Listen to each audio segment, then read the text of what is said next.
Yeah. Is this thing on? Welcome, each and every one of you, to the first official session of the Blackbriar Paradox. Um, as we all know, it's been a very long time in the making. So, Nah, it it was. It certainly. seems like just yeah, last year that we started talking about yeah, this. just 2.5 years ago that I was like, hey, I might do a D&D campaign. Would you guys be interested in playing in it? So. Yeah, I'm very excited as well as incredibly stressed to actually be getting to this, but a part of me is just so happy to have all three of you here after doing 4 solo sessions, as enjoyable as they were.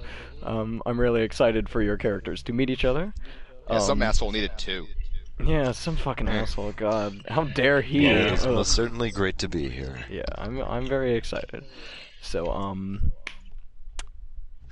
I'm going to start by introducing the characters.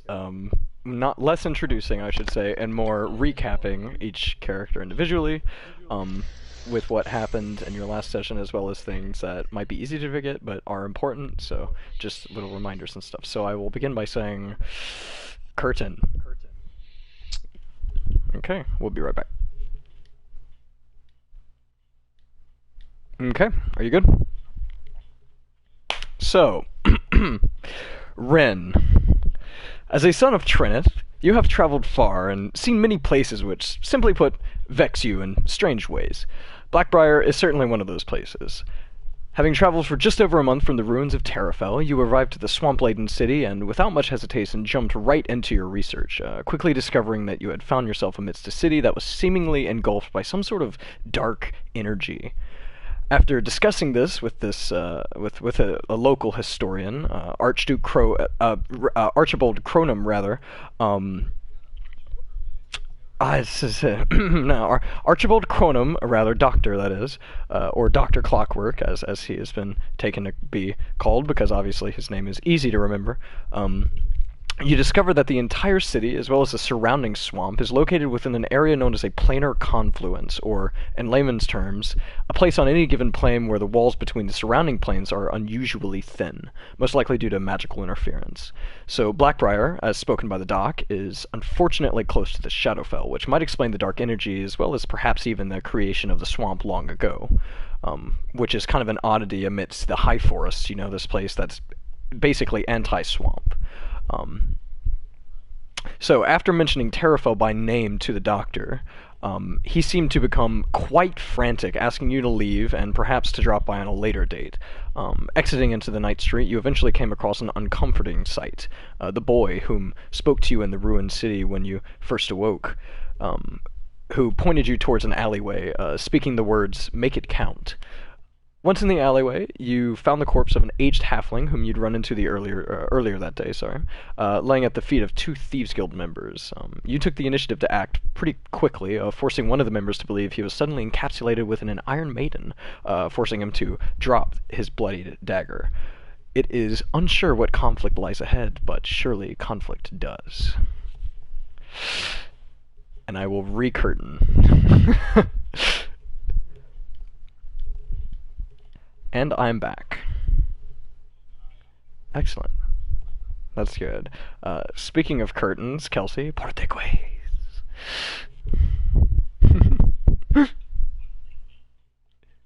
Alright, let me know when you're good.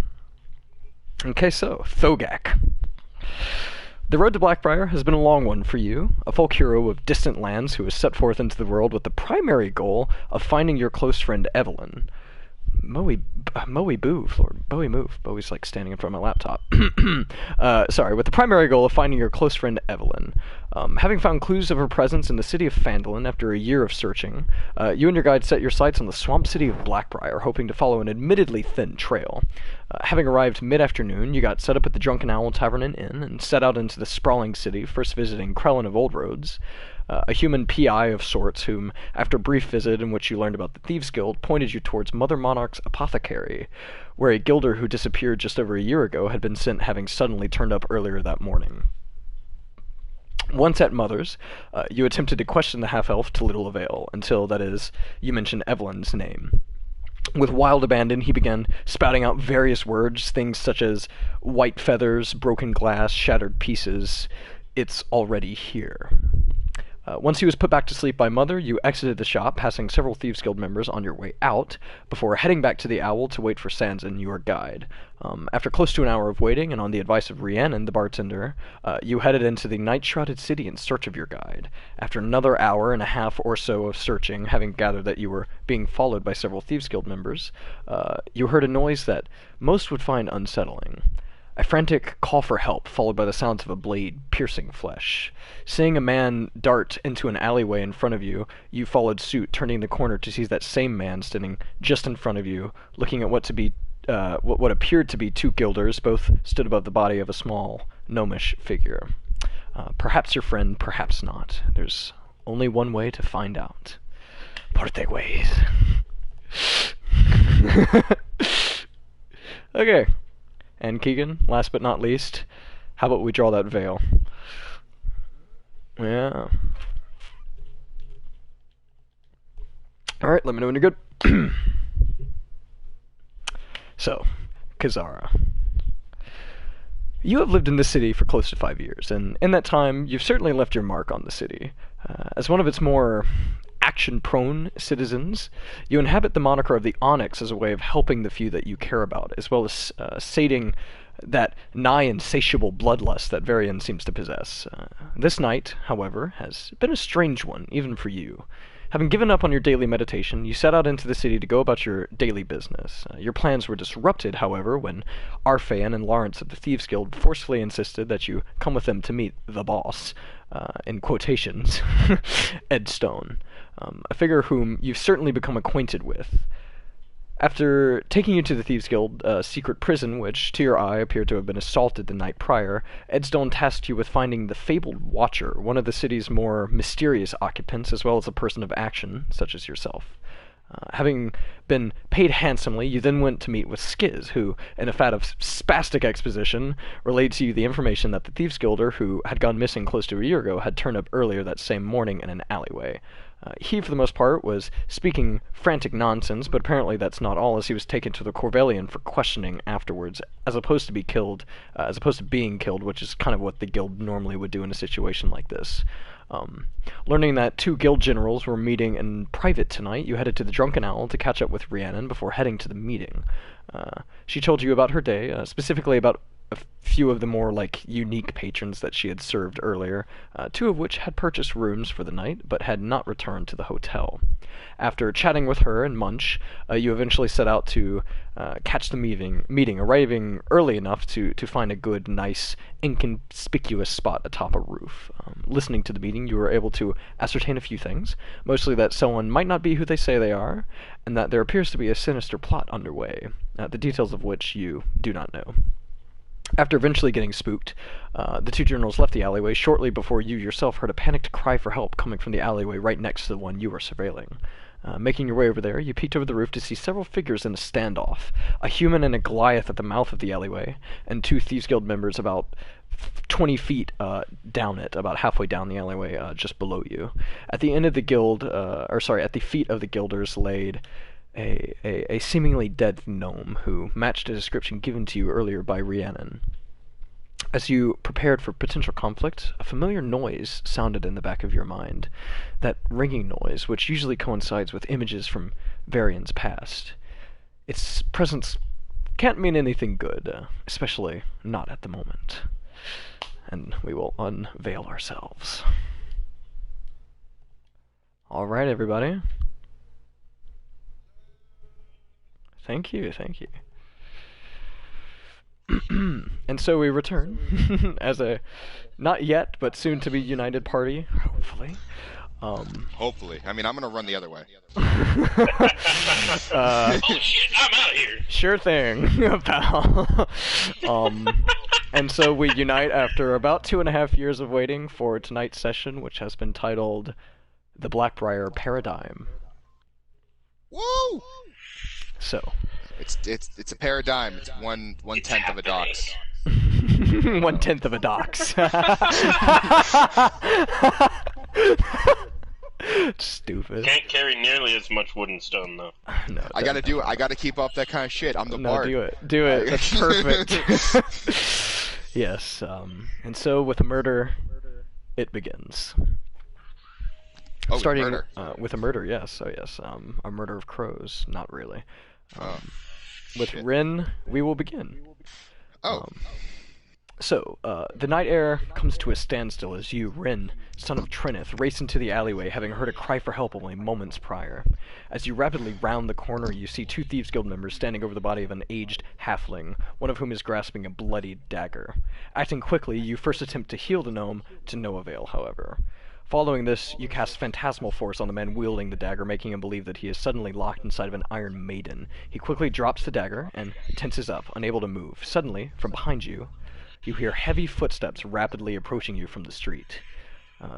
Basically, before you have time to react, a large figure with great haste turns the corner into the alleyway from the opposite direction that you did. So let's begin with Rin. I would like you to describe your character physically. Rin, son of Trinith, is a human. Stands about 5'10". Long black hair. Sorry. Running to about the midst of his back. Wears fancy black and silver like leather armor. And over that is kind of like this. It's not frilly, but like a gothic tunic. It kind of flows off the back a little. And he has a war drum set off to the side, with a little symbol on it. Flying next to him is a owl that's white and with hints of blue, and has two long feathers coming off of its eyes, and at the tips of the feathers are little green diamonds. But they're feathers, but they look like little green diamonds. Kind of like it would be imitating eyes for like other creatures, you know. Yeah. Mm-hmm. Yeah. Kind of like how a peacock has. Exactly. Yeah. Exactly. And he's brandishing two what look like drumsticks that you would use on like a gong. Kind of like a mallet. Almost. Okay. Yeah, kind of like a mallet. Yeah. Okay. Like wrapped in cloth or just wooden? One of them, it looks like it's wrapped in cloth. Okay. Yeah. Okay. So that is Ren, son of Trinith. Ren, son of Trinith, from behind you, you hear very large, hastened footsteps smacking in the mud, coming from the street from which you entered, but in the opposite direction. A very large figure turns the corner behind you, assuming you turn to see that figure. As the noise is quite threatening, you see... I assume you see me. Yes! I'm Thogak, wolf speaker, and a Cathalai, and I am brandishing a great axe right now, massive great axe, whole 9 foot tall. Goliath. Yes, Goliath. Not really wearing much except for some leather straps here and there to hold the javelin on my back and my great axe if I were to have it stowed at the moment. I'm wearing kind of like relatively low quality pants that are made out of various pieces of hide from animals that have been tanned, pretty poorly tanned by myself. And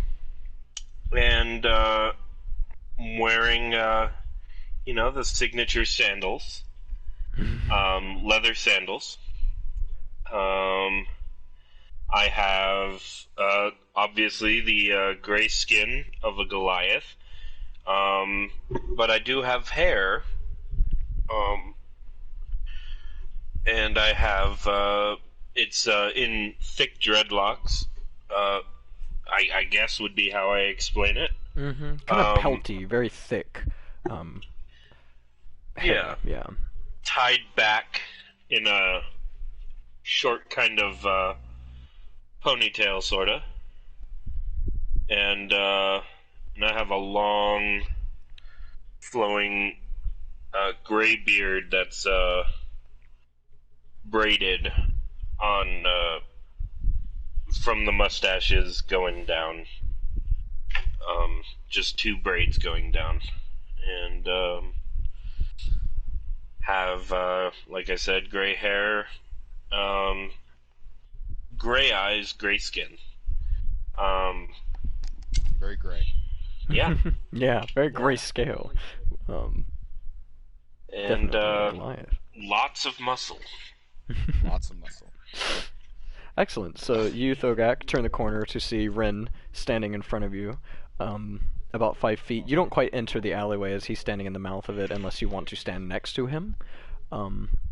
But about 20 feet away from you, just on the edge of the light that is emitting from the symbol on Rin's drums, you see those two Thieves Guild members, seemingly from what you can gather and what you've learned throughout your day. One of which is holding a bloody dagger, standing above the corpse of what you haven't identified yet as Sanzin, but something that looks very similar to him. A what appears to be a gnomish figure wearing similar clothes, albeit covered in mud and blood, but with similar kind of wispy, grayer hair. So it's kind of up in the air who it is to you right now. And Keegan, your character is witnessing all of that. Mm-hmm. My character. Your character, yes. So one of the Thieves Guild members, as soon as Ren, you cast that, he just like tenses up, his arms locked to his side, and he's just looking around him with no focus on any particular thing. He doesn't appear to see Thogak, you enter the alleyway. He's not meeting your eyes, Ren. It's almost as if he can't see any of you. But yes, he is trying not to move to the best of his ability. The knife slips out of his hand and stabs into the mud of the alleyway right next to the corpse of the gnome. And he is just like, ah! Ah! And the Thieves Guild member standing next to him takes a few steps back when that happens. He is not brandishing a weapon, although he does have a short sword in a sheath on the side of his thigh, his right thigh.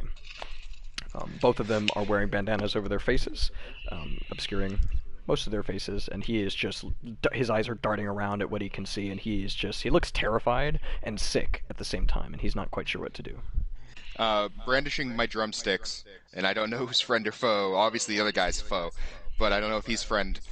So I go, and trying to keep the illusion alive. The other one, I go, stand against me, and you will all be my prisoner.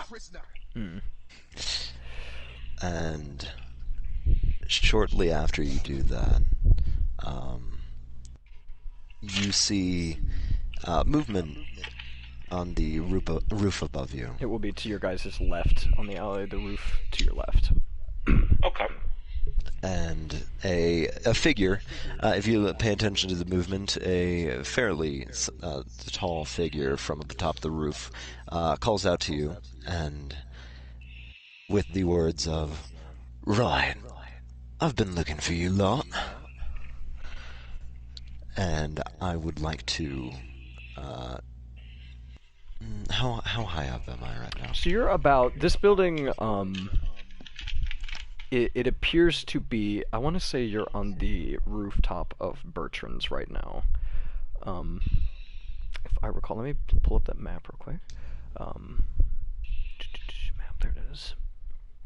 So you are on, yeah, okay, so you are on the rooftop of Bertrand's, which is, it's about 3-ish stories tall, even though the floors, there's only 2 floors, they're just kind of larger, taller floors, but you would estimate it's about 2.5, 3 stories tall.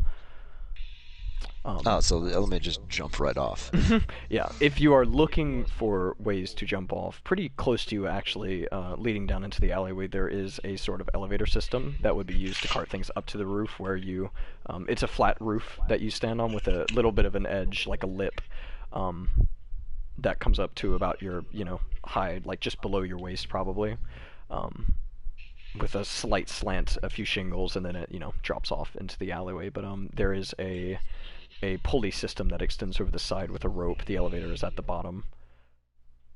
Okay, and I will kind of saunter my way in that direction, and while I am, I'd like to call out down to them some more, saying, "Look, don't get me wrong. I love my own fair share of bloodshed, but, sorry. But, I don't really think that it would be too wise to continue this engagement too much longer. So, and I would like to just continue walking down." Okay. Want Walking information down. as to why they killed him? Then I'm out. Kaz, Infamy. walking down what? Trying to go to the elevator system-esque thing It's pretty close in to order you. to calm down. Yeah, so you'd be kind of sliding or climbing down a rope. Yep. But it's about 10 feet from you, yeah, so. Rin, when you say that, the Thieves Guild member who isn't restrained in any way, the one next to him, is just like, help me, and he's trying not to move from what you can tell. The other member hears Kaz speak from atop the roof and, looks up above him because you're standing just above him, really. And he is going to look at the rest of the people in this alleyway, and he's going to try and flee. He basically says, fuck this, and he just turns to run down the alleyway in the opposite direction. Cool, that's what I wanted. I don't know about the rest of you, but that's what I wanted. See, he's got the right idea. So he's going 10 feet, 20 feet, and then he turns a corner to the right, and disappears. And am I down at their level now? Yeah, so you pretty easily grab the rope and, kind of wrap your leg around it and slide down, so you have slid down into the alleyway now, yes. Fantastic. Should I give my description of my character then? Because I imagine I'm a bit more visible now. Yes. And you're in the light. You're right at the edge of bright light from Rin's light. I just wrote down all of my appearance stuff, and then it deleted it.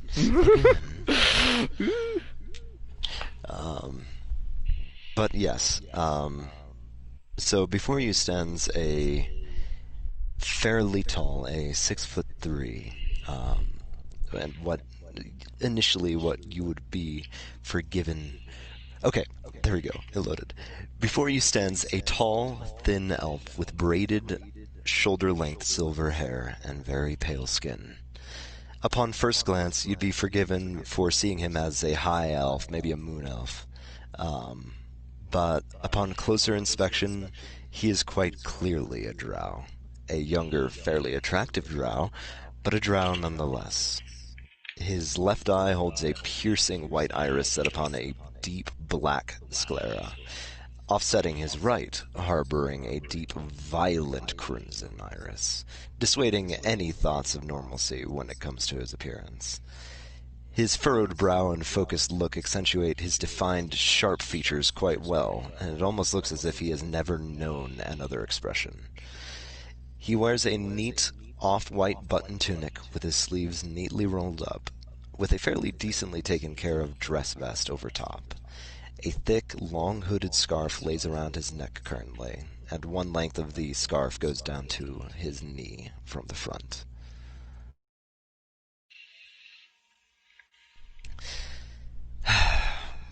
So, if you wouldn't mind telling me, and I look over at the Thieves Guild guy who's currently feeling himself, I suppose. He is so he is like trying not to move. He looks in your general direction, but it's almost like he can't see you. Okay. So, do you mind if I ask, what did you do to him? Are you with him? Not particularly, no. Oh, I'm not going to talk in this accent then. Oh. Yeah, so what I did was I put him under a spell.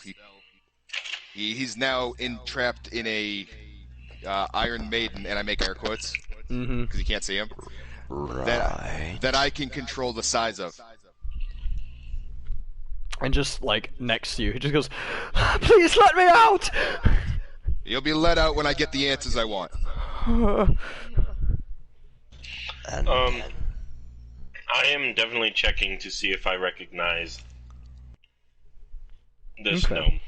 So this Goliath that's standing somewhat behind you, assuming you get closer. I'm so shoving past yeah, people.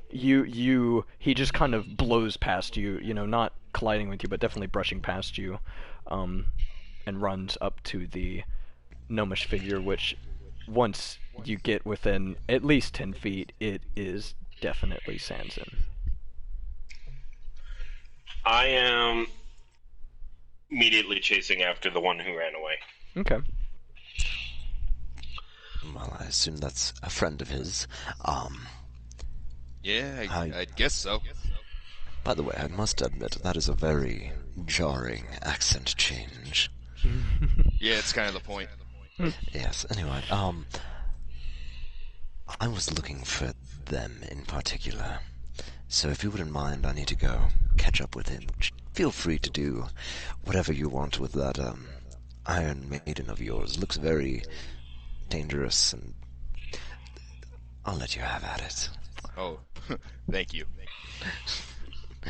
You have a good night now. Bye-bye. You as well. Okay, so I've got to do a few rolls real quick, so you guys do whatever. I have, just so you know, I have 40 feet of movement, and I am going to be dashing to catch up to this guy. Okay, well, this might influence your decision. So basically, you set down this alleyway, right? And it's about 60 to 70 feet long from where you entered to where the corner he turned. At the end of it, it kind of makes like a T shape, so you could go left or right. Essentially what happens is he runs off and turns the corner to the right, and you take off to go capture him, but as you near the mouth of that alleyway, you hear footsteps coming from both the left and the right, hurried footsteps. As you approach the mouth of the alleyway, Thogak, 3 Thieves Guild members seemingly enter the alleyway at that end. 2 of them they look kind of like the ones you've seen around, but one of them is much taller, a little stronger looking, and he is wielding, as opposed to a short sword, he is wielding a long sword, I guess. And they kind of march in as you charge past Kazara. Simultaneously, Kaz and Rin, while you guys are talking, Rin, what did you say at the end of that? He told me to have fun. I was like, oh, I will. Yeah. So you see this Goliath take down the alleyway. What is your reaction to that, Thogak? To them appearing? Yeah.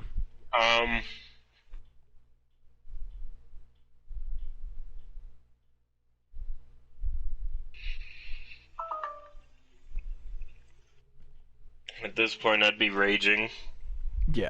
and charging and swinging at the first one I see. Okay. All right. That's a barbarian, all right. That's a barbarian for you, yeah. So I guess just to probably make this a little easier, what's going to happen is, Rin, from behind you, you also hear footsteps, hurried footsteps approaching from the street. And about 5 Thieves Guild members enter into the alleyway from behind you. No, the barbarian's on the other side. Yeah.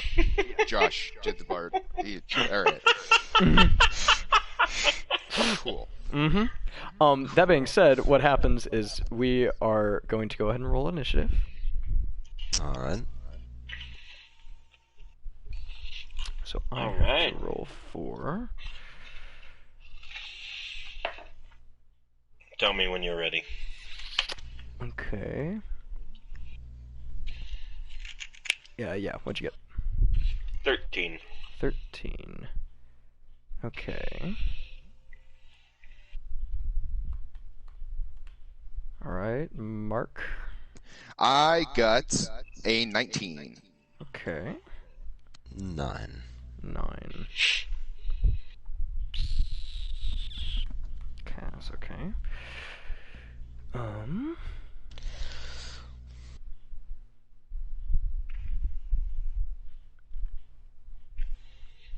trying to figure out how to do this well in Word. I probably should just write this down. Let's see.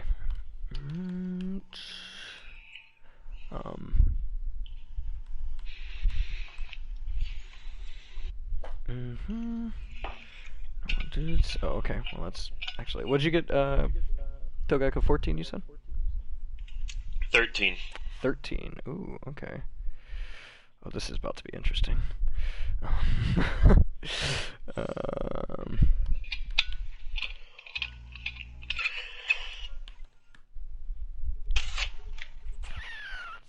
Okay.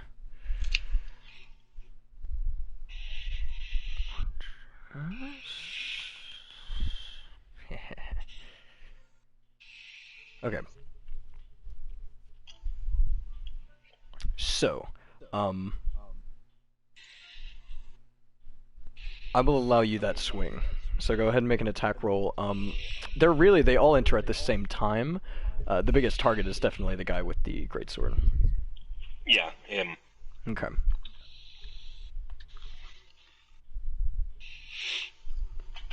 $16, 23. 16 to hit or total? I rolled a 16 in that total 23. 23. Yeah, that hits. Alright. And that deals 13 damage. And it's just the one swing, right? Yeah. Okay. Okay. So yeah, you kind of, he turns the corner and they almost like spring out, you know? Definitely ready for battle. That might strike you as odd. They don't appear as if they're turning to be like, you know, what's going on here? They look like all of them are brandishing weapons already. So he kind of turns the corner like, haha, and then just with an axe. And yeah, so you land a pretty good blow. You kind of do a wide swing across, which kind of cuts some of the straps on his belly and definitely gives him a good cut across the stomach area. So he kind of takes a step back, is still hitting, you know, and Rin, it is your turn. So I got 5 guys here. Yes.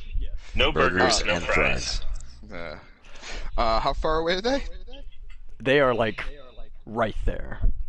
So they're all right there. So you're standing like, I'd imagine, like 5 or 10 feet just inside the alleyway. They are. This alleyway is probably only 10 feet wide, so there's like really not a lot of room to move around. So I'd say 2 of them are in the mouth of the alleyway, and 3 of them are backing them up on the street. Are they all within 15 feet of me? Yes. Let's see. Do you want to be 5 or 10 feet in the alleyway? 5. Okay, so you're right there. So yes, all of them would be within 15 feet of you. I get like, yeah, I will, and then it's like all the people behind me. It's like, oh, I turn around, like hands with the drumsticks up. You go, ladies and gentlemen, thank you, good night. And I slam both drumsticks onto the drums, and I cast a 4th level Thunder Wave. Oh my god! Okay. That is Dex or con saves? It is con saves from everyone. Okay, con saves from everyone. Ooh. Yeah, and funny enough, they are actually in a cone shape. So, like, I think you hit all of them, actually. Everyone, So- including us, right? No, because you're standing No, behind no, him. no. Yeah, you'd be behind me at this So point. basically how it is right now, Thogak's at one end of the alleyway, you're in the middle, Rin is at the other end of the alleyway. All right, fantastic. Does that break the concentration of Phantasmal Force? It does not, because it's not a concentration spell. Is Phantasmal Force not concentration? Phantasmal Forces, but Thunderwave Okay. is not. Oh, okay. Oh, you're right. You're absolutely right. Yeah. Okay. And that was con saves. Con save. Con save. DC 14. Let me get. There are 5 of them, so 2, 3, 5 d20s. Which I have. DC 14. Yes. Okay, 3 of them save. 2 of them epically fail. Do the 2 in front epically fail? Sure, yeah. That works pretty well, I think. So there's 2 right in the mouth of the alleyway. And they just to give this a solid explanation, so they turn the corner, expecting to see something. You know, they look ready for battle, basically. You whip around and they just kind of like, haha, with short swords, one in each, each of them have one. But they see you, and all of their brows just about furrow. And you could probably infer with your crazy passive shit that, like, they weren't expecting to see you. And then they are just fucking blasted by Thunderwave. And so the 2 in these front... The two in the front take the full brunt, which is 20 damage. 20 damage, okay. And the rest take half that. But the 2 in front also get pushed 10 feet back. 10 feet back, okay, so... Let me just... If that would push the pile, that should, like, push the pile. Yeah, so they are standing in kind of a zigzag formation. I imagine as much as they can. So it's the 2 in the front, and then 1 space 1 space 1, kind of slightly offset. Let me adjust these healths. Okay, yeah. So they turn the corner, they look at you, they're like, and then just, and yeah, the Ladies and 2 in the gentlemen, front. thank you, good luck. Yeah, the 2 in the I gotta say front. magic words with it. Of course, why not? Yeah, so the 2 in the front get sent about 10 feet back. They blast past the ones that are behind them, into, do they get knocked prone, or do they just get moved? Move 10 feet away from you. Just move 10 feet away. Okay, so they kind of, like, slide back, catch themselves on their knees and kind of manage to get, Anime slide. Yeah, like, it's just, like, smoke pouring off of them, and they just look like they, just got blasted by Thunderwave, and then the 3 in the back, who all saved, kind of managed to dodge to one side of the alleyway or the other, and definitely looked like they took half of that damage. But So reason 2 for casting Thunderwave. It is heard within 300 feet in every direction. oh my god, So it's a thunderous boom, and any rocks or trash cans, all that shit, anything that's not belted down, also just automatically gets flung back. okay. So I have now alerted any guards within 300 feet, hopefully, of a loud bang. And then reason 3 to push those 2 there in front, I run away. Yeah. I run as far back, as close to the big guy that was also chasing down them as I can. Okay. So yeah, you dart away from that, which is 30 feet, you said. Yep. You dart 30 feet into the alleyway, and that puts you 10 feet past Kaz. You're basically halfway between Kaz and Thogak now. As I go past Kaz, I go, more friends behind. Kaz, you do in fact see more friends behind. You also heard that whole shit. Yeah, just about everyone. So I would say even Thogak. Yeah. So you just land this, nice arcing swing by the Thieves Guild member, and then from behind you, you just hear. Look at my great axe. Was that me? Damn. Oh, Does that end your turn? that does, and ooh, Looks like quite the party. yeah, that ends my turn because I don't know their allies yet. I still have to determine whether or not they're allies to me. Yeah. So the brute in front of you is going to attack you, Thogak. He's going to take a swing. He grabs his great sword, which is kind of held in both hands, and he's going to take a very similar arcing swing at you. Get off my screen, bug. Ugh, get out of here. Okay. Ooh, All right. perfect. So, does a 23 hit? Yeah, it does. Okay, yeah.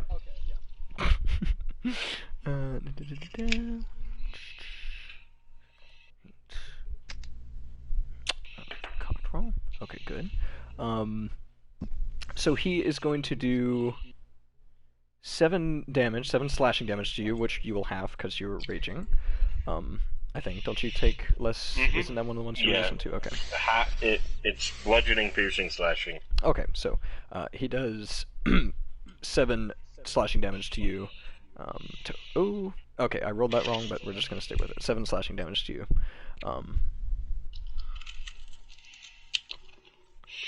And that is going to be his turn. So how much is that? Is that 4 or? I take 4 damage. Does it round up or down? Down, I believe.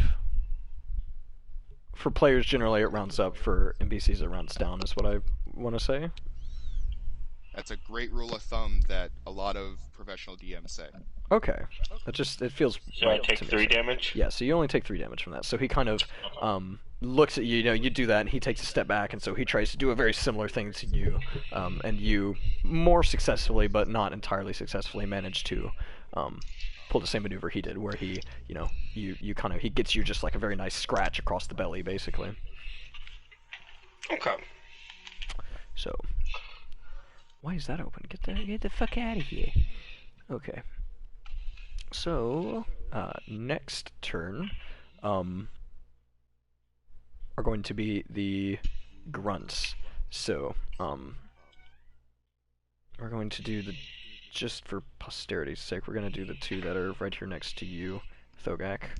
So the 2 that are on either side of this big guy are also going to try and stab at you with short swords. One of them is absolutely going to miss. One of them got a 20, not natural.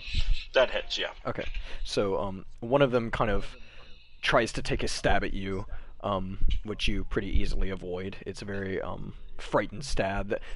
In a similar fashion to how I described the other guys, these guys turn the corner and see you, and they're looking at you, but the other 2 kind of shift their... The big guy is looking at you. The other 2 smaller people on either side of him are looking behind you, basically, at Kaz and at the guy that's the Thieves Guild member standing still, and at Rin, who has started running towards them down the alleyway, and they look really confused, I guess is a good way to put it.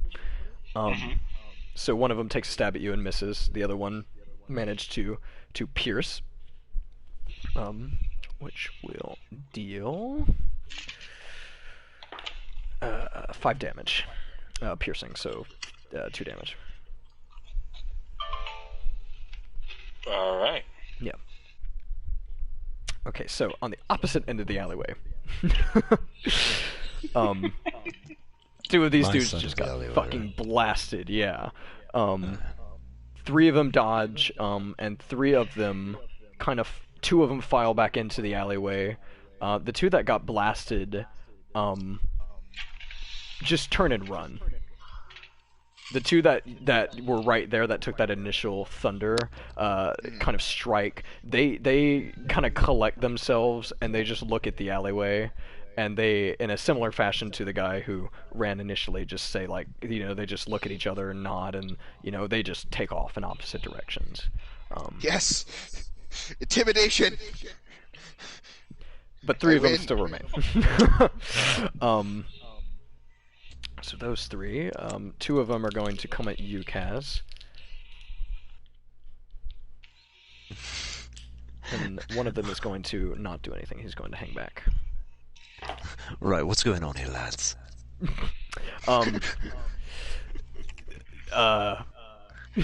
They just look at each other like, what are we supposed to do? And then they just like, ah, and just come at you with short swords, and both of them miss.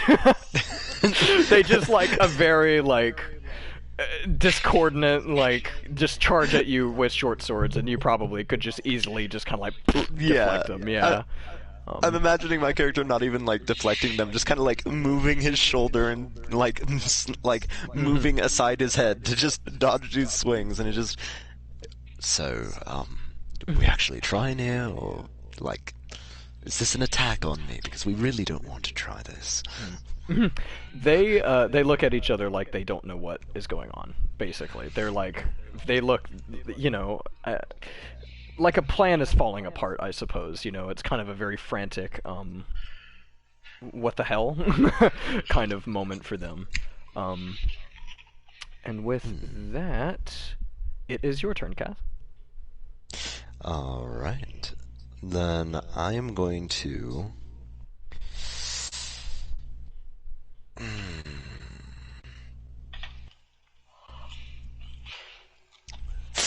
Okay.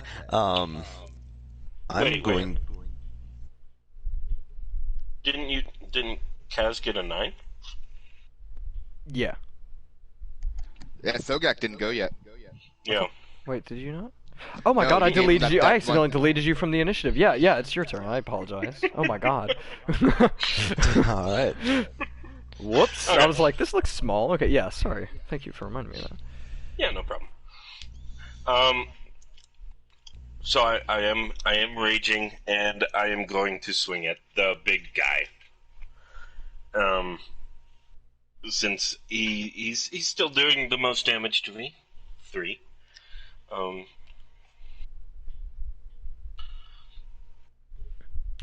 That didn't actually roll. Okay. That 20. Yeah, you know, that might do it. Bowie, stop. Fucking And I double the dice roll, right? yes. Or double the dice roll. okay. Which is why it's broken as a paladin or a rogue.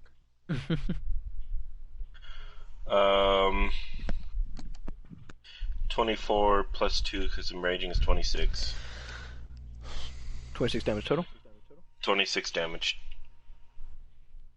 Nah, how's he looking? Let me tell you, just 1 second. Let's see. 26, you said? Mm-hmm. He's looking like he's a pretty brutish guy. Okay. But you definitely landed a good hit on him just then. A critical And hit, second one might attack. say. Yeah. So he takes it, he kind of prepares, like I imagine he goes to block it with his sword, but he very much so underestimates the strength that it does, and you just kind of hit him, and it goes into his arm a little bit, you know, like, so he blocks it, but it's like, you know, kind of atop the shoulder maybe. Alright, and then my second attack, I got a 17 to hit. That hits. Alright. And 11 damage on that one. Okay. And I think that's about all I got besides movement, but I'm not going to be moving. Okay. Yeah. Excellent. Okay. That works for me. Now it's your turn, Kaz. Alright. Then what I'm going to do is...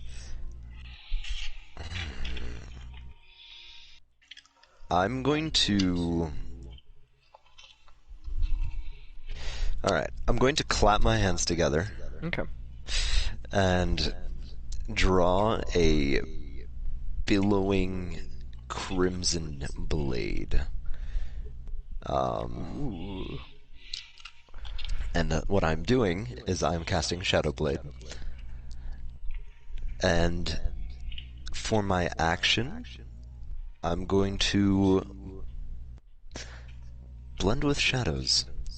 as I draw my other sword as well. Okay. So describe And that. so what I'm going to basically be doing is I clap my hands together and draw the, crimson, billowing, flaming blade out of my left hand, as well as a smoky black blade in my right. And as I do, I just kind of seem to disappear into the darkness, as if the shadows from the blades themselves consumed me entirely. Obviously, I'm not going to move, Yeah. but for now, that is my turn. Okay. So you're like invisible? Yes. Okay. Yeah, that happens, and the two guys that took stabs at you literally just like look at where you were, and one of them turns to the other and just says, "What is going on? Who are these people?" And the other one says, "Gil, I don't know."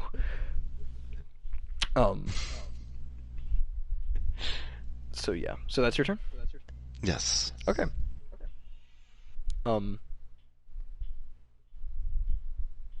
So let me Do a few pesky rolls.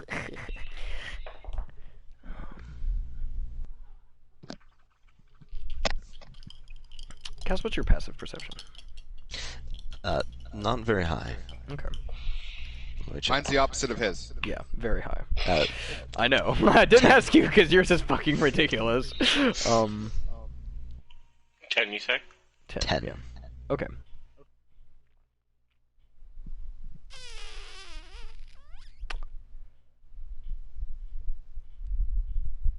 Thogak.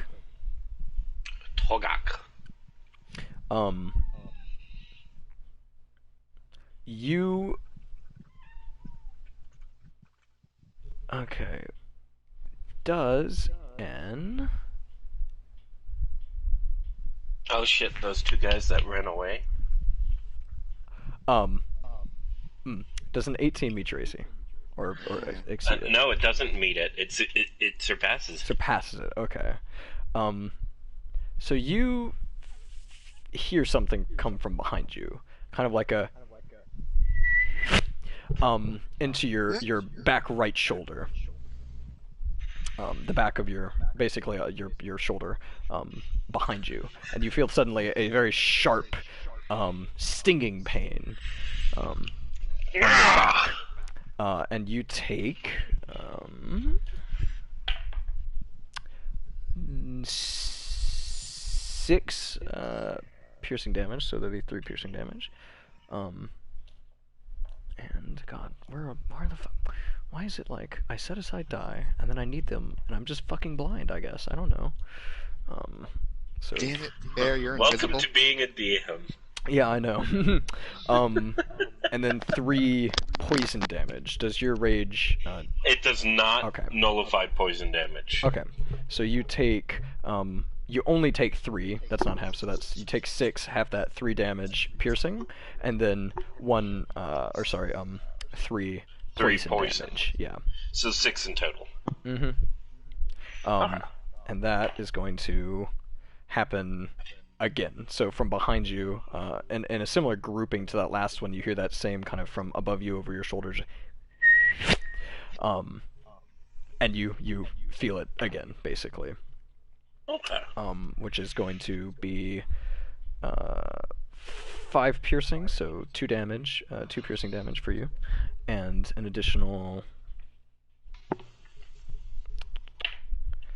3 poison.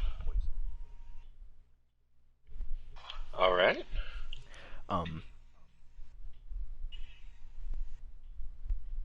Okay, so that's going to... Lord, I'm... Okay, so that happens again! On the opposite shoulder, you feel the same thing, and take, 4, so that is already halved. I'm just going to go ahead and half that for you. So you take 4 piercing and an additional 4 poison damage. I think he's done the most damage out of anybody so far. Yeah. So that happens from an unseen attacker, and I believe with that we're headed back up to the top of initiative. Just shouting, "God damn it!" So yeah, just basically right around the same time you just hear just on your back. Just Yep.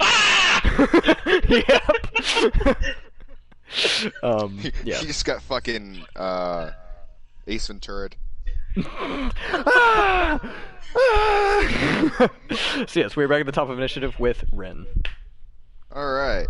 And you see that, you see 3 arrows from the roof between you and him impact him on the back. Don't fuck me, big guy!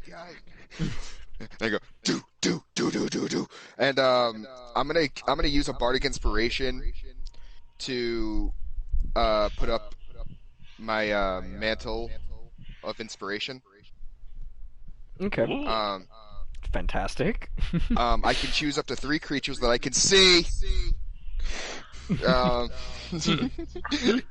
So I'm only choosing 2. Me and Thogak. choose me twice. Okay. Thogak and Thogak. I choose Thogak 2 times. But right now, I'm going to do the thematics and tell you what happens mechanically. So thematically, my face goes shock white, and then almost like burning through my skin comes these black, almost fire-looking tattoos over my eyes, and my lips almost burn black, and then streaks of it go down past my chin. Streaks of black, and then massive like football player armor but with spikes on it shoot out of me, and then I could grow these big like platform boots that shoot fire out of the bottom. And my hair goes wild, and then over Thogak, chains wrap around your boots, whatever there. Your sandals, yes. Your chains wrap around those, going all the way up to your knee. You then gain a shock black leather trench coat comes shooting down, and then over your right eye a star burns on, and your lips bleed red and stain. And you grow big black wild hair. Oh my god! And then you get these fingerless gauntlets that grow over your hands. You are my lead man now. You are my star child. You guys, everybody in this alleyway thinks they hear like a faint guitar riff carried through the night breeze somewhere in the distance, just like. Mechanically, you get 8 temporary hit points. Okay. You also can move up to your speed without provoking attacks of opportunity. So hypothetically, going around people so they couldn't run away. Okay. You can do that right now. Right now? Right now, you can move up to your speed if you want to, without I provoking don't think attacks. I'm able to, because they're blocking my path, right? Yeah, there is a big guy standing in the alleyway, and then a smaller guy next to him. The option is there. I also get to do this. So I'm fantastic. gonna try to put myself as, just like 5 feet, 10 feet behind Thogak. Okay. If I can get there with my 30 feet. Yeah. Oh, yeah, that's for Yeah, Josh. you can. Yeah, you absolutely can. You're Okay. within 20 feet of him, I believe. You move 30 feet Well, I can just from the mouth of the alleyway. Yeah, I think you can make it right up to him, actually, with that. Cool. So, yeah. That's even if I couldn't, I still have regular movement. This is just free movement. Mm-hmm. Yep. So yeah, underneath me, the fire on my shoes kind of pushes me forward. Yeah, that's my bonus action. Let's see. How How hurt do you look, Thogak? A little over. I'm looking like I'm still at the little over half. Little over half hurt. A little over half hurt. I can't think of a way to say it. Yeah. Okay. In that case, like I think you're fine. I just gave you armor. Mm-hmm. So I turn back around, like as I reach there, the fire spins me. All right! Now that I'm back in my real skin, let's get this party really to begin. And then Eldritch Blast, one at each of the two guys that were in front of Kaz. Okay. Is that an attack, Eldritch Blast? You have to make an attack. It is. For that, don't you? Yeah. Yeah, it's a ranged attack. Yeah. It's a range attack. 16 and 24. Okay. 16 and 24. One on each. Both of them hit. Yeah, both of them Both hit. of them hit? Yep. Cool. They both take 7. Okay. Let me separate these since these guys are so. 7? Yep. 7 force damage. Okay. Force damage. Yeah, so just Eldritch Blast flies Kaz around you, assuming you haven't moved. It's just this kind of like fizzling, just energy, shoots on either side of you, and hits both of these guys in the stomach chest area, and they kind of double over a little bit with an impact of whatever energy that is, and they just look more confused than they have ever been in their lives. As they should be. Yeah. That's then my turn. Alright. I would have helped you too, but you're invisible, and it's specifically so they have to see you. Yeah. Yeah, that's a good qualification. Okay. So the brute is going to look you up and down, Thogak, and just kind of snarl and just rear back with that long sword and make an attack at you again. And I believe he's going to miss, actually. At least the first attack. Yeah, he's going to miss. So he takes a swing, which you kind of step out of the way of. It's very telegraphed. He's also kind of now looking at what has happened to you, looking at Ren, and looking down the alleyway, and he doesn't look. They look like something is off. After he makes that swing, and I just kind of like sway out of the way. It's like, feel like trying, little man. And he takes another swing and misses. A very angry, similarly telegraphed swing. So yeah, that's going to be his turn. In which case, it is now. Let's see. I think. Yeah. So one of the smaller guys on either side of him are going to kind of step forth. One's kind of gonna like stab under his arm at you. The other one is going to, who is standing next to him, just kind of stab normally at you. So, one of them is definitely going to miss. The other one is going to miss with a 15, I believe. Miss. Yeah, miss. Okay, so they both also miss their attacks. All right. Pathetic. The 3 at the end of the alleyway, the 2 of them are going to charge at you, Rin, but they're not going to be able to make it, I believe, because you are 60 feet. So they're going to move 30 feet, and they will be 20 feet away from you, 25 feet away from you. Have they passed me at all? Yes, they will proc attack of opportunity from you if you wish to use it. I very much wish to use it. As they approach, and thus also leave my realm, allowing for the opportunity attack, can I give in a little bit to that ringing in my ear? Mm-hmm. Okay. Then I will reappear and use my Shadow Blade as my weapon, Yeah. and I need to obviously swing with it, which is probably a good starting point. Yeah. Does a 24 hit? Yeah, yeah. All right. And I deal 11 damage. Okay. 11 psychic damage. And as I reappear, I'm wreathed in this almost as if it was like this black smoke, black fire stuck in slow motion, very slowly, wispily, blowing in the breeze. I don't have Kazara's not.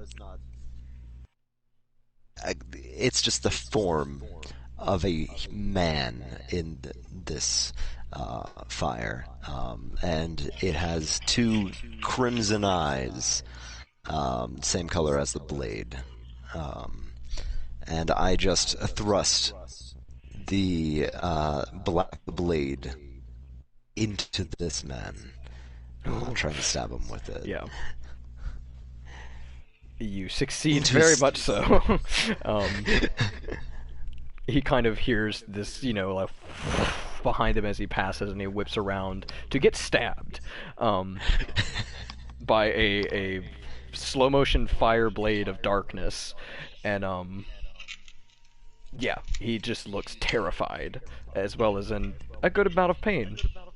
He's looking pretty rough. You get attack of opportunity on the other one as well. That was my reaction. Oh, you're right. You only get the one. What's up, Kels?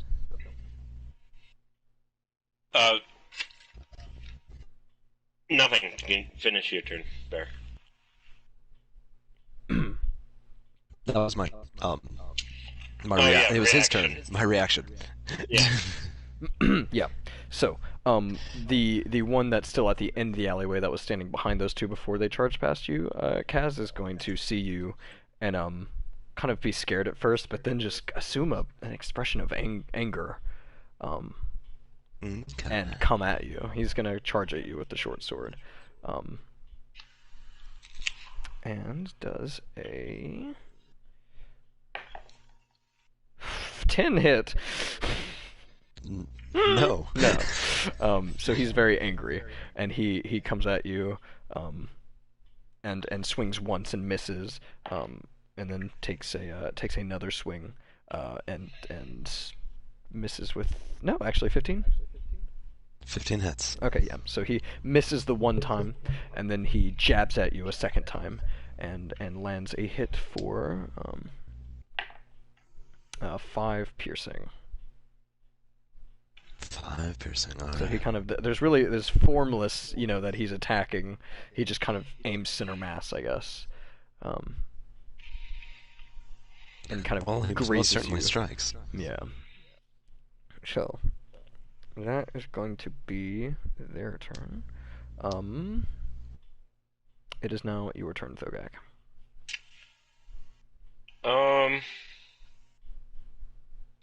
You make chain rattling noises as you walk. Ooh. You've got the most metal sandals in existence right now. Chain sandals. Chain sandals. Chandles. This big guy, how's he looking? He is looking, much better than, actually, the two on the other side look perfectly fine, but he looks like he's, taking a few hits, but he's looking pretty good. Okay. How do the I guess the two on the side look? Do they look like they're They haven't taken any determined damage. to finish fighting, or Yes, they okay. they look conflicted, but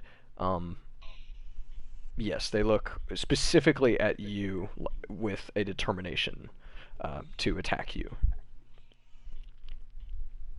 Okay. And how wide did you say this alleyway was? It is about 10 feet, so the way they're standing right now is the one grunt is kind of standing at the end of it.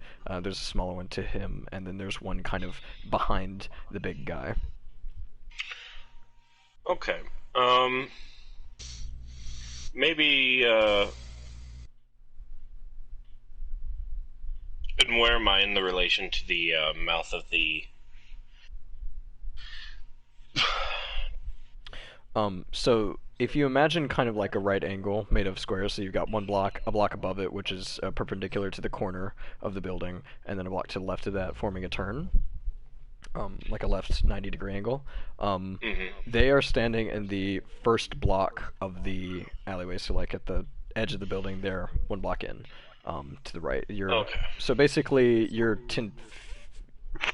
5 feet from the end of the alleyway. They are Okay. in the end of the alleyway. Alright. Yeah, I'm...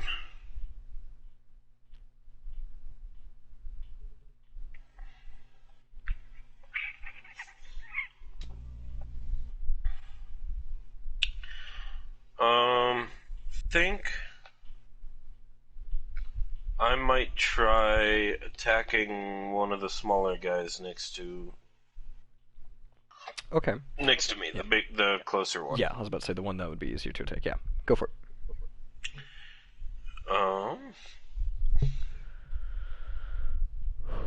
15? it. Okay. 15 does not hit.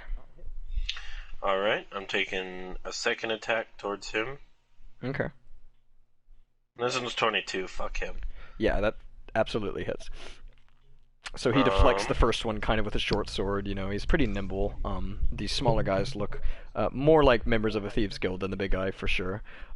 He appears dexterous, and he kind of deflects your axe off to the side the first time, but you kind of follow that momentum through and collide with him pretty surely on the second swing. And this one deals 12 damage. 12 damage. Plus 2 for raging, so 14. Okay, 14 damage. Okay. Yeah, that looks like it hurts him a good bit. You landed a solid blow on him, and he just, like, winces in quite extreme pain. Okay. That was 14 total? That was 14 total, yes. Okay. And that is it for me. Definitely don't want to take reckless attack with this many people aiming at me. Yeah. Yeah, so Kaz, it's your turn. Alrighty. Then even after the other guy strikes me, I do not turn away from the one I had stabbed. And I will cast Crimson Flame Blade. Ooh. Strike at the one I had stabbed again with Crimson Flame Blade, applied to my packed weapon. Okay. And that will be a... It's a 19 hit. Yes. Okay. Then I will deal... Initially... that'll be... What fucking... Good Christ. That'll be 4 slashing damage. Okay. Plus 11 fire damage. Okay. And another...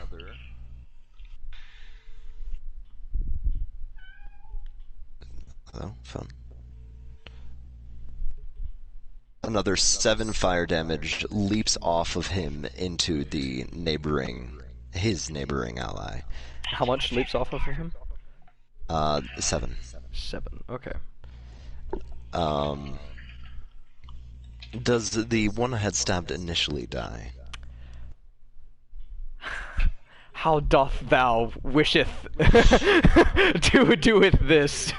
Well, I would like to basically, I stabbed him, and he probably recoiled, and obviously was very frightened. Yeah. And before he had a moment to like really properly react, I very quickly just dig the blade deep into his shoulder. And as I do, the crimson flame leaps out from my blade and envelops him entirely, before the blade itself seems to morph and very, very abruptly stabs the guy nearby with the same flame. Yeah. So, the way I kind of see it is basically these two guys run past you, and naturally you attack the last one to pass you. So he runs past, and you get him with that first strike, and he stops, and his friend, hearing the same noise he heard, turns around and sees that, basically, and then he kind of turns to come back to his friend, and he just goes, Henry! And then you stab him, and the blade goes and hits that guy, and he just like, ugh! And he kind of takes a step back as well, watching his friend fall before him. Actually, before I let him fall, I would like to keep the blade stuck in him. Okay. So you're just holding up this, like, dead body with a fiery red blade. Yeah. And I'm going to use my bonus action to make an attack with the Shadow Blade. Okay. That will be... Does a 15 hit? No. Damn. Well,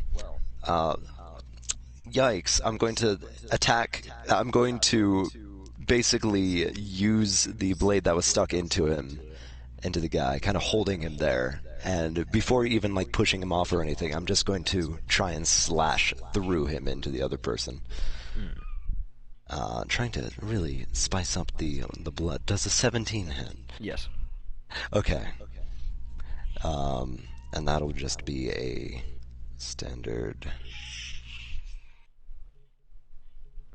I'm not sure. Do you even add a modifier to that one? The bonus action with the Shadow Blade, there would have been no modifier. Okay, yeah. But the second attack I'm making does. Minimum damage, so a whopping 4. Ooh. He's looking pretty... Okay, yeah. Which one are you attacking with that? The friend or the one that stabbed you? Okay. 4 damage? Yes. Okay. He's not looking... He's looking about as good as his friend did after you stabbed him. So when you stabbed his friend, that kind of like, ugh, kind of hurt general. Yeah, he's not looking too great. Alrighty. And he's paying more attention to the body hanging off of your blade. Kind of a shocked expression over his face. Okay, is that your turn? And that is almost my turn. As I strike him, and he's kind of like staring at the body, I can... There's no need for you to die, too. Yeah. You killed Henry. Okay. So that ends your turn.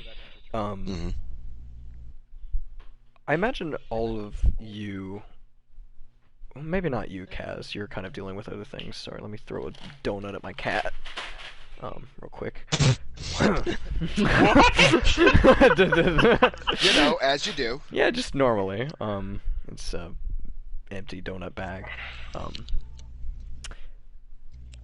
So from above you on the rooftop, Rin, and I will give you a free perception, Thogak, if you wouldn't hear it passively, but yeah, I'll give you a free perception to hear it. Just because around this time, you're probably subconsciously expecting another piercing pain in your back. Arrow into the back, yeah. Yeah, so... another 3 at least. That's 16. 16? Yeah. Okay. Yeah, so you definitely hear this too. So Rin and Thogak, you hear from above you what sounds like a very taut string being drawn back, kind of that, and then you just hear, and then an arrow kind of shoots well over your head, Thogak, and collides with the back wall of the what's it called? The alleyway. Yeah, God. Thanks, Mark, for helping me with words I can't remember, like alleyway. Yeah, so an Can't arrow. even aim Yeah. a crossbow alley rat. No, it just like it hits the wall and just the arrow breaks in half. It does look like an arrow unless like a bolt. So that happens. Definitely misses. And Ren, next to you, a bow and arrow lands. A short bow lands in the mud, and from above you, both of you hear another kind of, and then just you hear kind of like no, and a body falls from atop the roof and lands between you and Thogak Rin, with just a disconcerting crack. This body lands in the mud. If not dead, then certainly incapacitated. Is it wearing the same kind of clothes? It's wearing the same dark leather armor, which Kaz, is Thieves Guild armor, and actually I think all of you figured that much out in your solo campaigns. It's that same black leather armor. It's got the sigil of the crossroads. By the way, Mark, that sketch you did is like on the fucking dot. Like that's it. That's just about exactly what it looks like. Yeah, that symbol on a pauldron, on their right or their left arm. Sorry, yeah. So just kind of like and this body just lands in the mud. I flip it off. Simultaneously, you, Rin, more so. Thogak, would you turn around to look at that, or would you be still focused on the battle? I would be focused on the battle. Okay. I would probably assume what it is. Yeah. But yeah, not much. So Rin, then you definitely see this because it happens directly in front of you. Another figure kind of how do I want to say this? Okay, so like kind of shortly after that first one falls, another figure descends from the roof, with much less noise. There's no scream accompanying this one. Just very swiftly, just kind of like a landing in a kind of a superhero landing, like a good 3-point stance. That's hotter than the knees, This figure lands in front of you, Rin, with his back to you. This individual is clad in a very thick kind of leather coat, very well fitting. They're on top of that leather coat. They're wearing leather bracers, pauldrons on the arms. In each hand, the figure is wielding a very interesting-looking short sword. Definitely not like a normal short sword, I guess. Definitely crafted more specifically for perhaps this person. And atop their shoulders, they are wearing a drawn cowl, which appears to be sewn to some sort of kind of like scraps of Rin's, some sort of feathered leather-like material, which makes sort of a half cape. The edges of which are very tattered and burned partially, and they fall to about the figures just above the lumbar. But it appears to be 2 of those sewn together, one over each shoulder. They are standing between you and Thogak, and basically for the rest of their turn they are going to just land between you, and they are going to walk up next to Thogak. So they are going to occupy the space next to you, Thogak. The fuck are you? No response. Is he looking at me or looking at the enemies? He's moving. He has already used his action to attack, but he is moving towards the enemies, the people that you're fighting, with hostile intent. Like you can't. The cowl is kind of, you can't see any sort of expression or face, but there's just an inherent, like a lion walking towards prey. Just a very stalky kind of menacing, just like stride of just like, I'm about to fuck up some shit, basically. Like, this man straight up got one hand in his pocket. He's leaning back, stride. Oh my god. Freeze frame. Menacing. Menacingly walking towards the people you're fighting, yes. They do see this, and the larger guy is focused on you. The smaller guy that is in the alleyway, whom is about to be stood directly opposite this figure, goes white. Like, they're just blood drains from their face. Kaz, you also see this happening from the other end of the alleyway. Yes, because I'm sucking his blood. Sucking your blood. Finally figure out none of you are leaving alive. Yeah, that's probably what they're figuring out. I don't know. Yeah, so that's what happens on that. So we are going to start back at the top with you, Rin.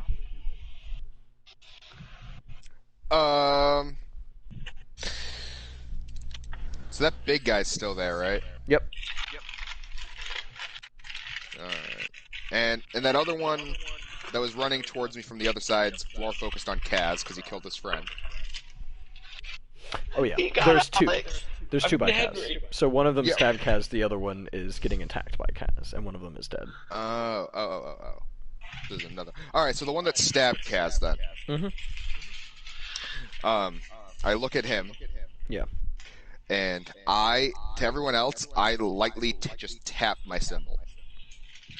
And it's just like, and I need a wisdom save from him.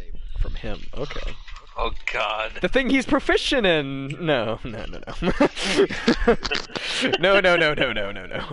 Okay, wisdom save. A 2. What do you got? He got a natural 1. Has your concentration been broken at any time during this? Because okay. In fact, I was gonna act on that. So in a second, also, too. that guy is still just stood in the middle of this, frantically looking around, but he can't. He doesn't look like he's actually seeing anything that's going on. Yeah. So I'm casting Dissonant Whispers. Ooh, no. At the first level. Yeah. So it's literally exactly. So for him, what he hears is just the light tap of the symbol, and then it happens again and again and again, and with every tap, it echoes and gets louder and louder and louder and louder and louder and louder. Okay, so and what's he that? takes 3d6, which comes out to be 11 damage. Okay. And he is frightened, I believe. Target Mr. Wisdom throw or failed save takes 3d6 psychic damage and must immediately use its reaction, if available, to move as far as its speed allows away from you. Okay. And how many damage was that? 11. 11. Okay. The creature does not move into obvious dangerous ground, such as a fire pit or Off a shit cliff. like that. Yeah, exactly. On a save, they take half as much damage and aren't frightened. Now, this will provoke. So if he moves away, it will provoke from Kaz. Okay. Okay, so what are you making him do then? He has to move away. He has to run. Okay. He has to run away. He has to run away. Okay. Yeah, he has to that's use his reaction right now to move as far as he can. He does that. With his natural 1, he's also going to drop his short sword, which is still kind of stuck a little bit in Kaz, your armor. It just barely made it through your armor, and it did cut you. I'm not wearing but, any armor right now. Are you not? I thought you were wearing your leather armor. Oh. Your cloak, then. It pierced your scarf, kind of, and he kind of draws it out, and then hears that, and he just kind of drops his sword and raises his hands up to his ears, and takes several steps back, and that pushes him how far away again? His speed. His speed, okay, so Looks about like yeah, so 30 feet. feet. Yeah. It's not pushing. He's literally running Just away. running away, yeah. So, Kaz, I don't recall if you used your reaction during your turn. I don't Not believe you this- did. It's yeah. it's Not top of this the turn order. order. Yeah, it is. Yeah. So, yeah, you get. I attack am not going opportunity to on that. use. Okay, interesting. It's fine. Yeah. And I'm going to use my bonus action to manipulate the phantasmal force to make it look like the spikes are coming in. Okay.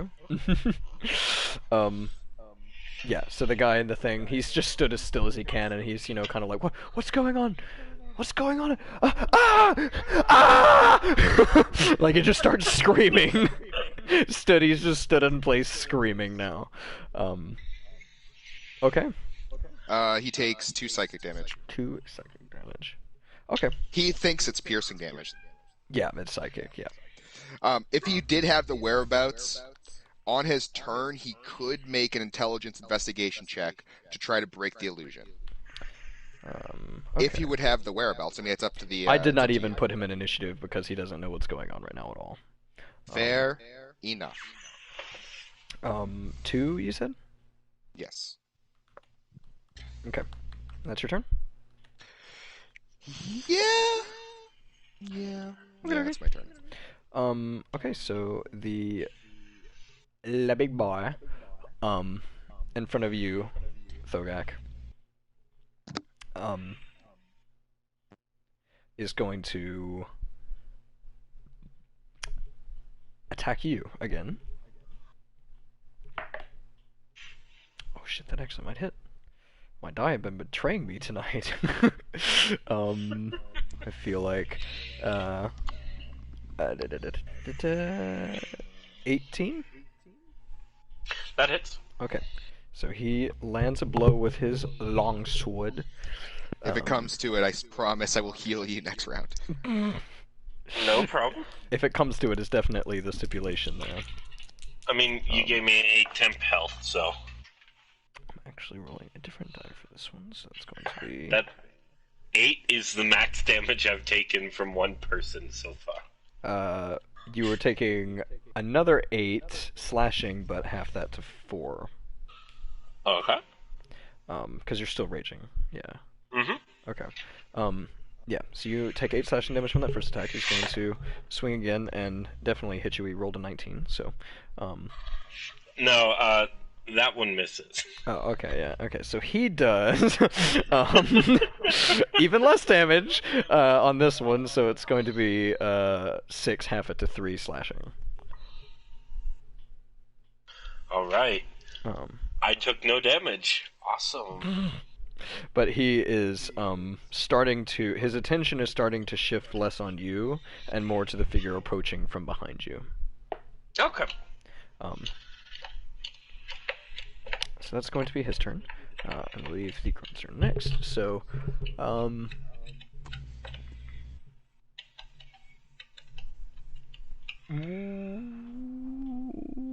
thinking we're going to do. How does that thing you did, Mark, affect the guy that it happened to on his turn? Let me double check. But I It think was he's it fine Dissonant now. Whispers? Yeah. I'm reading it as well. Target must make a wizard save. I think he's fine now. Okay, yeah. So, he's gonna act first. He's going to move the 30 back up to Kaz and try and attack him again. You notice that he looks very focused on this. Does he have another weapon? No, you're right. He has to lean down and pick up his short sword, which he dropped at Kaz's feet. So he is going to walk up to you and pick up his weapon. That's really all he can do.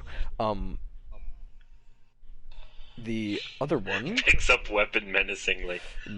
frantically, with just an aura about him of both terror and determination to attack this thing that stands before him, this fiery void of an individual. Yeah. And let's see, the other one, whose friend you just killed, is going to make an attack at you if he can. I don't believe he's limited by anything you've done. No. Okay. Yeah, he is going to make an attack at you because he has it dropped as well. So he kind of is overwhelmed by a sense of sadness. It looks like at first, and then just anger, and he's going to just kind of wildly take a hack at you with a short sword. He is going to. It's caught, which is a shame. So it's actually a good roll. Probably miss. What is it? I'm adding the modifier to it. I believe it's going to be a 16. That hits? That does hit, actually, yeah. Yeah, actually. 16. Okay, so he just takes this just angry hack at you with the short sword, dealing almost max damage. 5 piercing damage. Okay, and I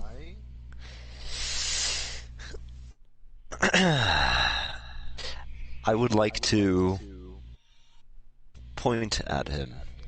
My Say, favorite spell. Yep. and say, I do apologize. And I need him to make a dexterity saving throw. Yes, you do. Yes, you do. Personally, like the cleric version the best, but still my favorite spell. I'm gonna roll a different die. Dexterity, you said? Dexterity, yeah. Natural 1. So he is enveloped in these deep crimson flames, entirely consumed by them, and he takes 27 fire damage. He melts in front of you. I won't even let you describe that. He literally just, like, is just turned to ash before Fantastic. you. So yeah, I almost imagine like like a rack of focus. You know, it's just this void of dark flame. Just I'm sorry about this, and then just a single arm with a single finger extended, just kind of very slowly raises into frame, and he just kind of looks at it with a sudden just terror in his eyes, holding on to what's left of his friend. It just is consumed, and then just like molecularized. I don't know. Just like he just fizzles into like a pile of ash, basically. God damn. Which the one behind you, or the one that is attempting, or the one that just picked up his weapon right next to you, sees and is just terrified now. Yeah. Okay. So one of the ones by you, Thogak, is going to run when they see this figure approaching. The one behind the big guy. I think that would proc opportunity from you. He's too far. Is he? Yeah, I Yeah, guess he he's couldn't 10 be feet perpendicular. Yeah, you're right. Okay, so he's just going to kind of look at the back of the big guy and look at the friend of his standing in the other entry into this alleyway, and he just kind of takes a few steps backwards and just turns around and runs away. Coward! You're goddamn right. He just runs. As Caustic screams that, the black star around his eye spins. Awesome. Because I control your glamour, damn it. The one next to the big guy is going to attack you, because the figure has not quite approached fully.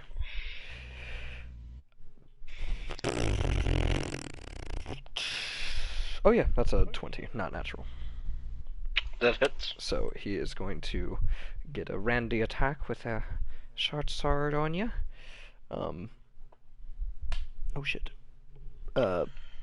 6 piercing, so half that to 3. He's going to go for another attack, and that's going to be an 18. Is the temp I gave you gone? Just now. Okay, very then good. literally it shatters off of you then. Okay. Just the whole Just- like visage, just like The whole illusion just shatters. oh man. The big guy's kind of like, yeah. So that was 6.5 to 3. He is going to, I believe, 18 does hit. Yeah. Okay. That is going to be far inferior with 2, so half that to 1. Ow. To finish up. Might need to use Stone's Endurance on that one. I know you might. You really might need to. But he is still. He looks like white as a ghost. And he is going to also try to turn and run. You will get opportunity on this guy. I am taking that opportunity. I fucking bet you are. With extreme prejudice. 20, not natural. Yeah, that hits.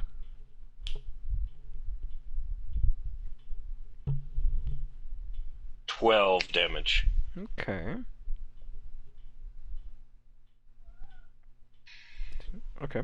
He's looking pretty hurt. Okay. So you kind of get him with a good slash across the back as he turns, and he just, reaches an arm up and tries to grab at his back as best as he can while he kind of hobbles away down the alleyway in the same direction that the first guy that ran did, to the right. So that is going to end their turn. It is now your turn, Thogak.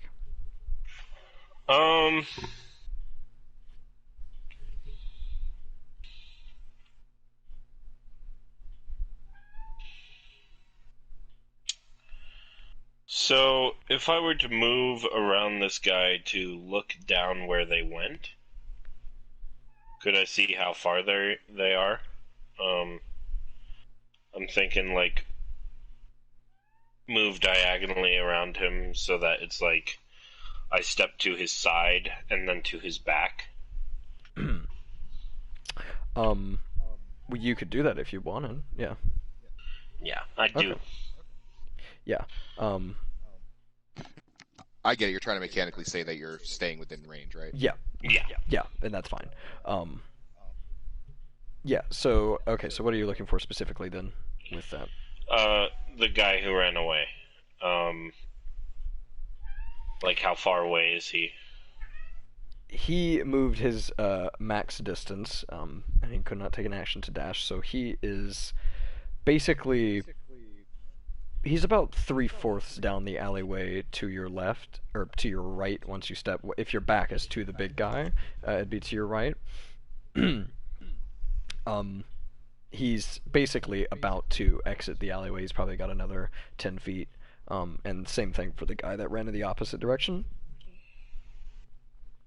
The guy that just ran just now, the last one to run, looks like he's about to exit onto a street, and the opposite direction, it looks like it leads to another alleyway. For him, I am, for the guy who looked pretty hurt. Yeah. I am, as a I'm dropping my great axe, and as part of my movement, wait, I think that works. Pulling my javelin out. I don't think that costs movement even, does it? No, but they typically say you can pull a weapon as part of your move action. Yeah. Yeah. So like it's as long as he doesn't have to move to do it. It's just like Okay. it's just yeah. Yeah. But yeah, I am taking the javelin out Okay. and throwing it at that guy. Oh, poor guy. Yeah, okay, go ahead. 22 That hits. to hit. Yep, that definitely hits.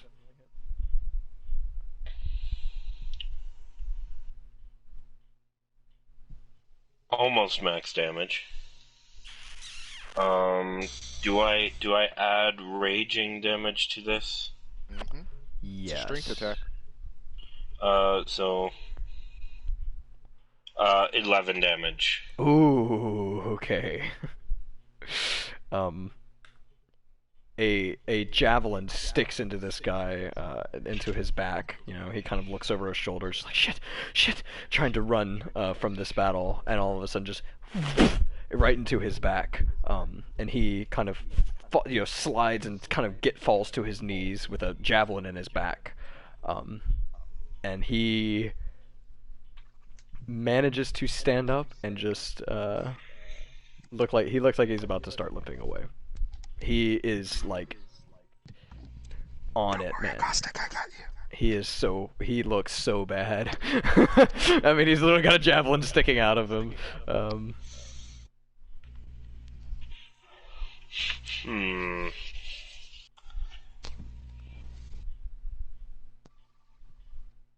Do I let him go? Fuck! And then I'm just going to do an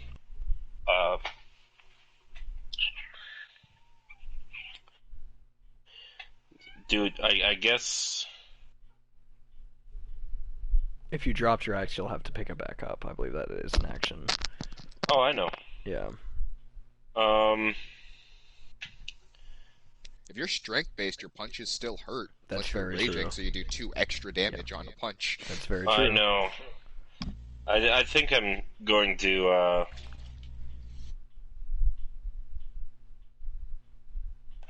think because he's just about limping away, I'm gonna chase after him. Okay.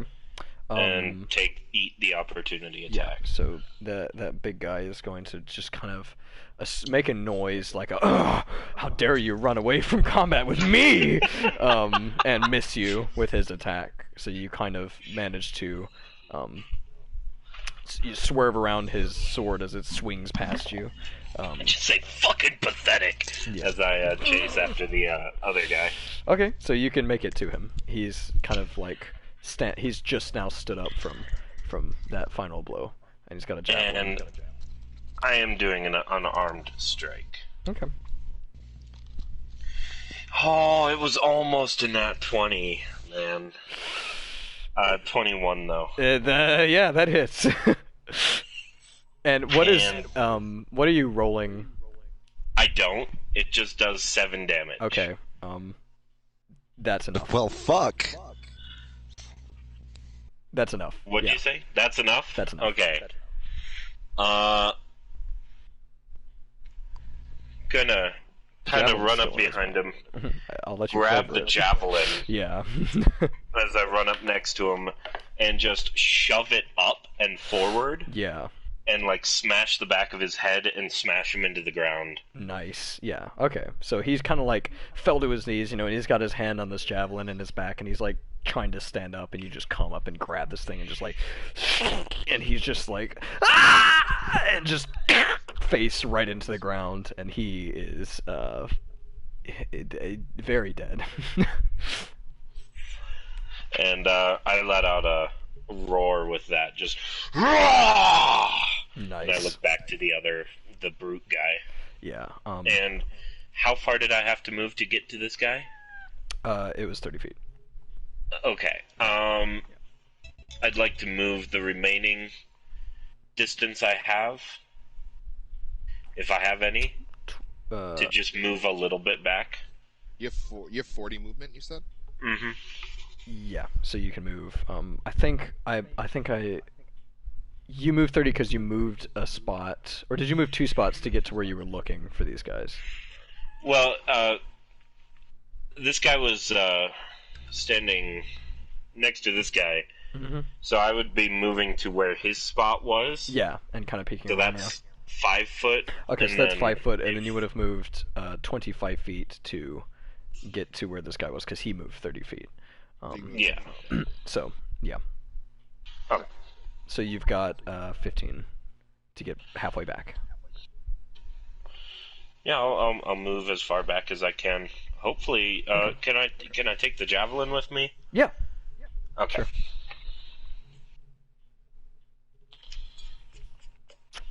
Yeah. And yeah, that's my turn. That is your turn. Next is going to be someone, Cass. Alrighty then. So the poor fool that dropped his weapon right next to me. Yes, he's standing behind you holding his weapon now with just like angry tears running down his face.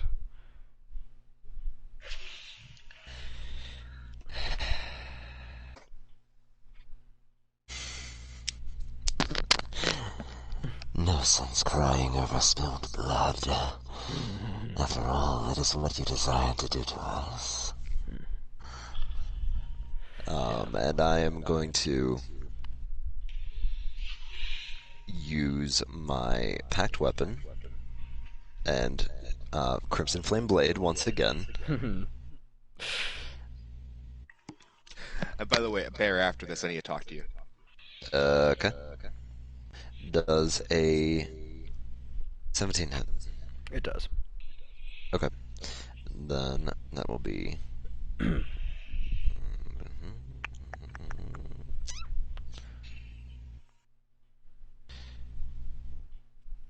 Alright, so I deal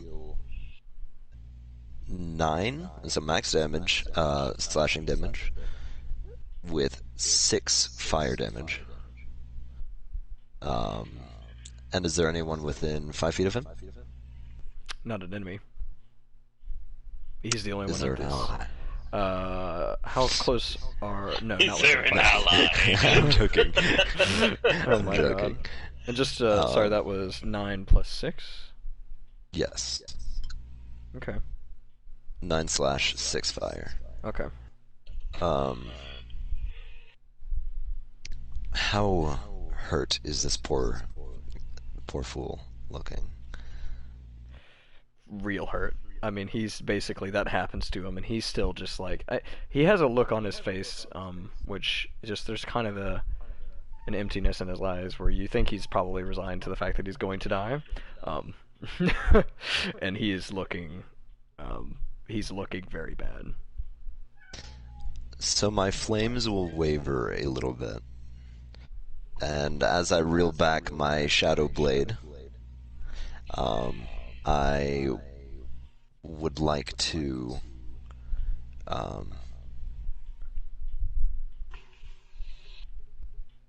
basically blunt the blade. And I'm going to strike at him with a blunted Shadow Blade as my bonus action. Is there a flat to a Shadow Blade? I mean, I can go on. I guess so, right? Alright, that is a 2. I'm going to be a bit lucky and re-roll that. One of my favorite feats.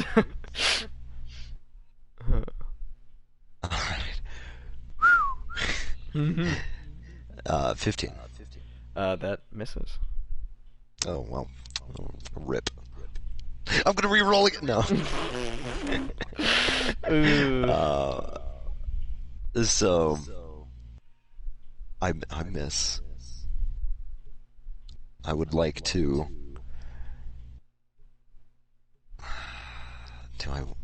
Do I use my second action or second attack on him? Yeah, he needs to get out of the fight. So yes. Before you see the expression of a man that is not going to exit this fight. So, yeah. Yeah. Yeah. So I'm going to absolutely whiff with my Shadow Blade and blunt the Fire Blade instead.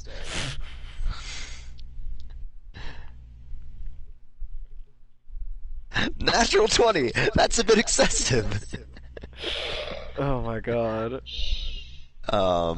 Is this supposed to be non-lethal? Non-lethal. Okay, it's supposed that's... to be non-lethal. Rolls 1 on damage. We're gonna see how you do on damage. Because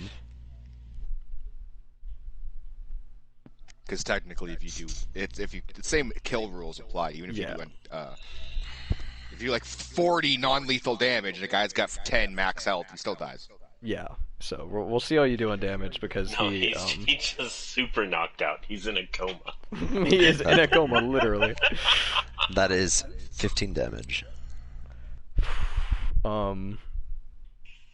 Yeah, okay. There's no way that No, kills it didn't him. kill him, but that's still a lot of damage past. He had 4 HP when you landed that attack. So that's still a good excessive damage after he goes down. So describe that to me.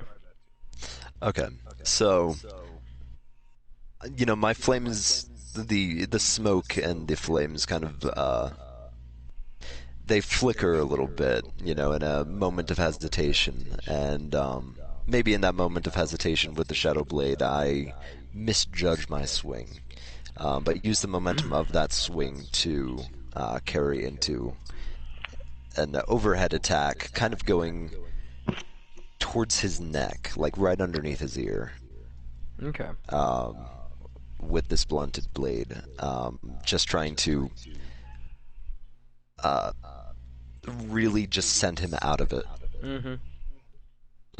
But make it look like to everyone else that I did just straight up kill this fucking dude. So on his end, what you see is you just rear black with your blade, and he just closes his eyes. And just kind of waits for it, and there's just like a as he just gets hit in the neck and just very, he tenses up, and just kind of falls over. It's just still just really tensed up, seemingly unconscious. Okay.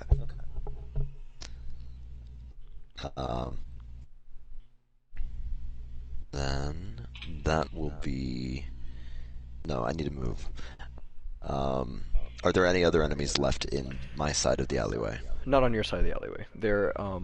Let's see. There's a corpse, a pile of ash, this guy unconscious. Halfway down the alleyway from you, there is a man who is just screaming at the top of his lungs, standing completely still.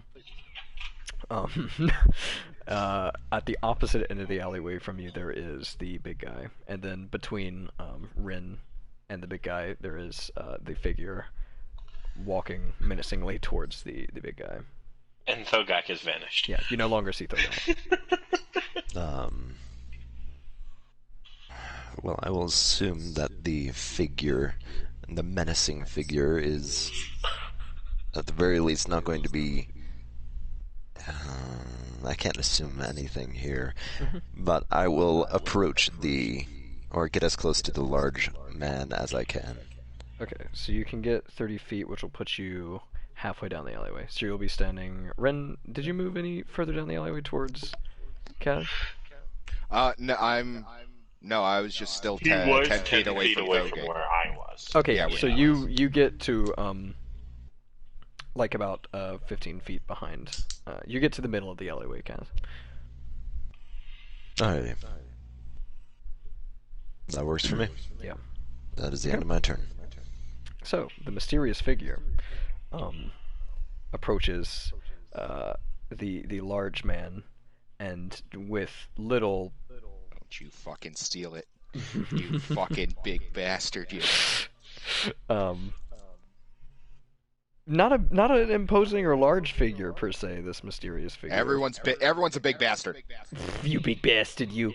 Yeah, so he... Hold on, I'm trying to find... Is he the one?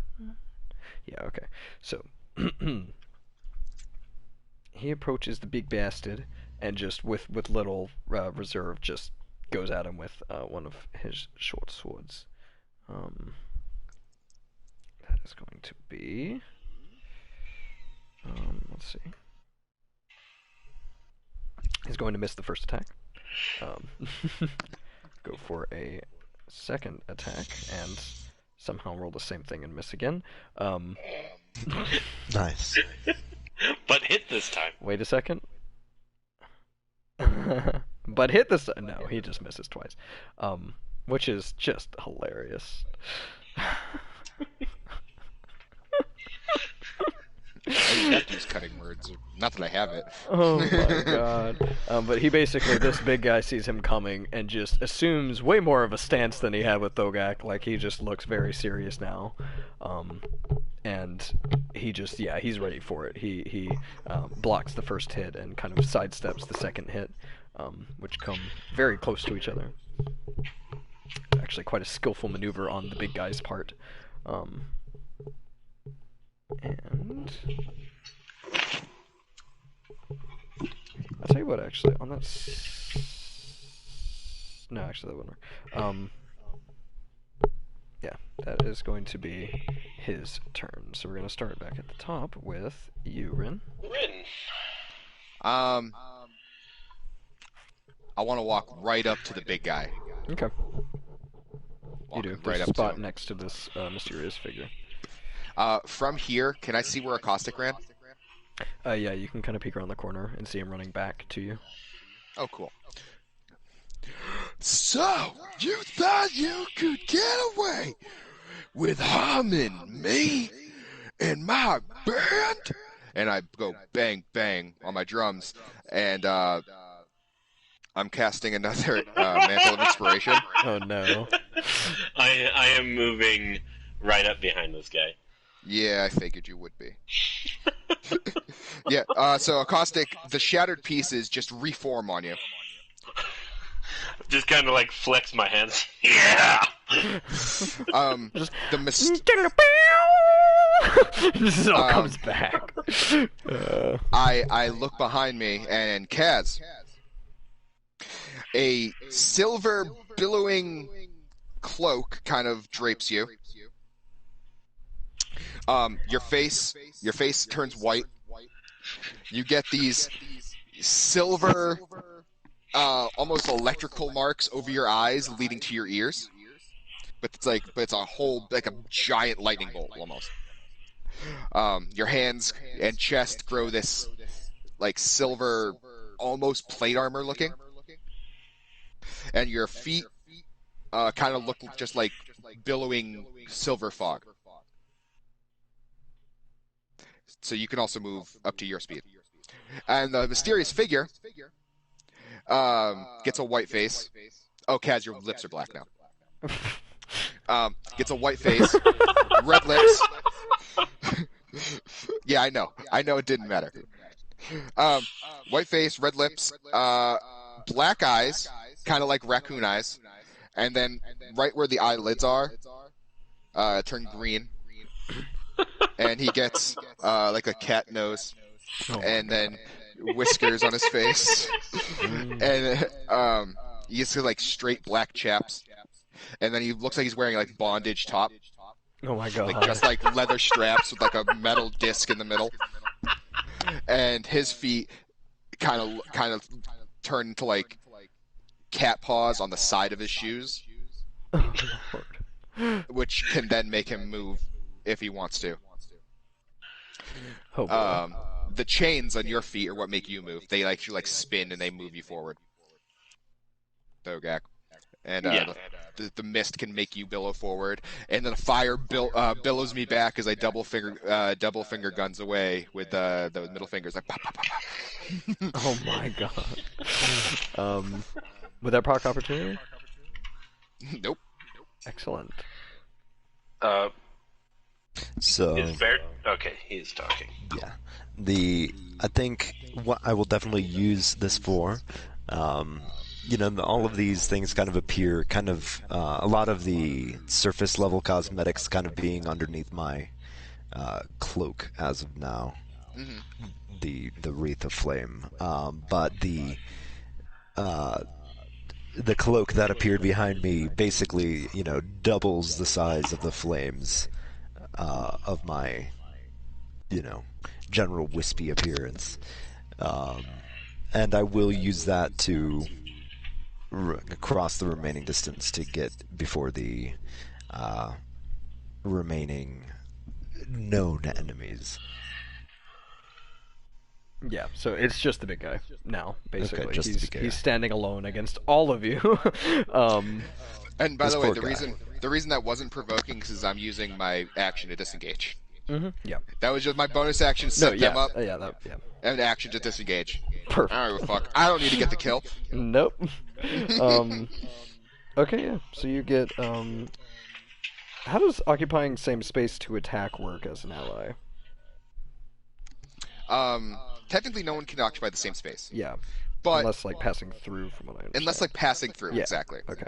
So it's kind of like just it's like while you're there, you're like, ha, bang. I think you said you move back, so yeah, you could stand next to this mysterious figure, Kaz. Exactly. So I'm doing the thing. I see him coming up. I'm like, Yeah. then just flip him off as I go. just like a dissonant whisper surrounding in the air. Just later, suckers. just. No whisper. Nothing No, I do of is a course whisper not, in this of form. course It's not. all a scream. I just saw See ya, bitch! yeah. Okay. And it's like that point, it's like Thogak just like chains appear behind the guy. So, Thogak, do you use that remaining movement to get behind this guy? I think I heard you say. Yeah, I am right behind Yeah, him. you can do it. Okay, so he's got you behind him, mysterious figure in front of him, Kaz to his diagonal left. I got a guy to go torture. Ooh, fun. Something tells me, since how this is gonna go is his turn, Thogak, your turn, Kaz's turn, and then the mysterious figure's turn. This is about to be over. So he is going to just swing at the mysterious figure. And Oh, I also forgot to tell you guys the another 8 temp, but I figured that was no. Okay. I apologize. Is it always 8 for now? Till I level up and I get higher Constitution or proficiency. All Not right. Constitution, sorry, Charisma. in a similar fashion to how this guy kind of deflected the mysterious figure's blows, the mysterious figure does a very similar thing. Oh yeah, on both of this guy's blows. So he takes his sword and kind of just does like a swing, and then almost like a kind of the same thing but in an opposite direction, kind of following that same momentum through. And You can't fucking hit anything, can you? he just looks. He looks like he's just like fuck. What do I do? What do I fucking do? You know, he's very frantic now in his movements. So yeah, he does that, and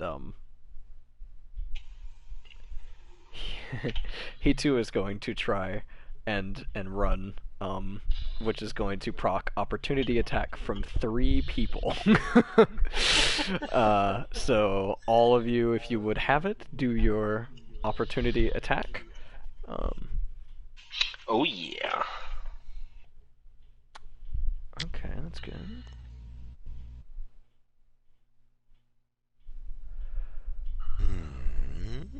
17? 17 misses, I believe. Let me double check. 17 meets. Yeah, you're good. Wait, I hit? Yes, you hit. Oh, okay. And I got a 14. That does not hit. It figures. Yeah, and let me do that. I believe he gets that as well.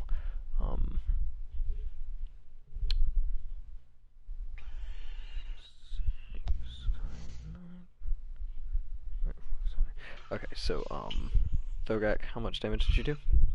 11. 11. Okay. With a javelin. With a javelin. Oh, that's right. Yeah. I guess he takes at least 2 solid blows. So Thogak, you land a blow, and the mysterious figure lands a really good jab into this guy as he turns to run. But he does not fall. He does look quite. He's bleeding profusely from several points on his body. Okay. But he is making his way down the alleyway to Downtown, yeah. yeah, to the in the opposite direction of the guy you just killed with a javelin. So he's going down the left side. Kaz, this is the little alleyway that leads to the alleyway you were in previously. Alright. So that's where he's going right now.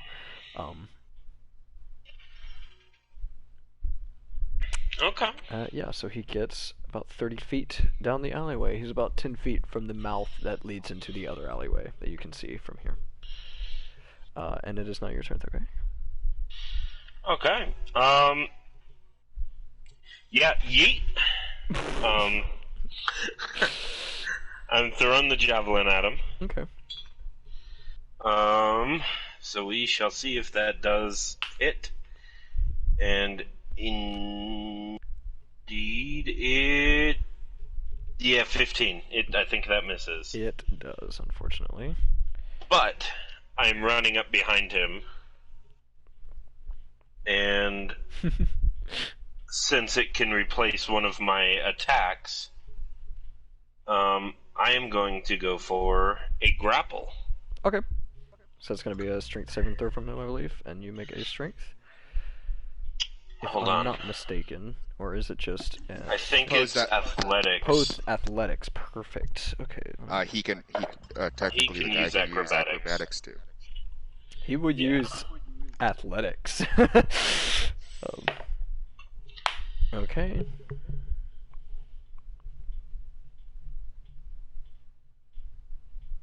Let me know what you get when you get it. 20, not natural. He manages to kind of strength you, to put it lightly. Yeah, so you kind of come up behind him and just try and grab him, and he kind of, gives an equally forceful kind of like, and shoves you off of him. Alright. Strong. Yeah. So, is that your turn?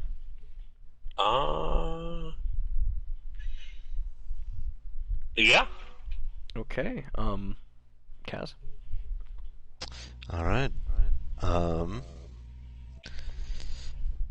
So my Goliath compatriot here. Mhm. He's right next to the guy, right? Yeah. Okay. Well, that won't work. Actually, it can. Just to stop him from moving in the easiest way I know how.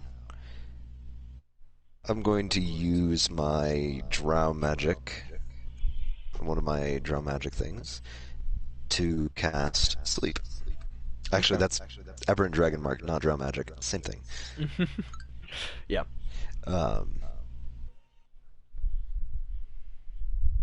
And 5d8. Which one's a d8? This one. It's the... One looks like 2 d4s. Well, it's more like two pyramids. Alrighty, that'll be 20 sleep damage. 20 sleep damage. Hold up, let me read through that real quick, sorry.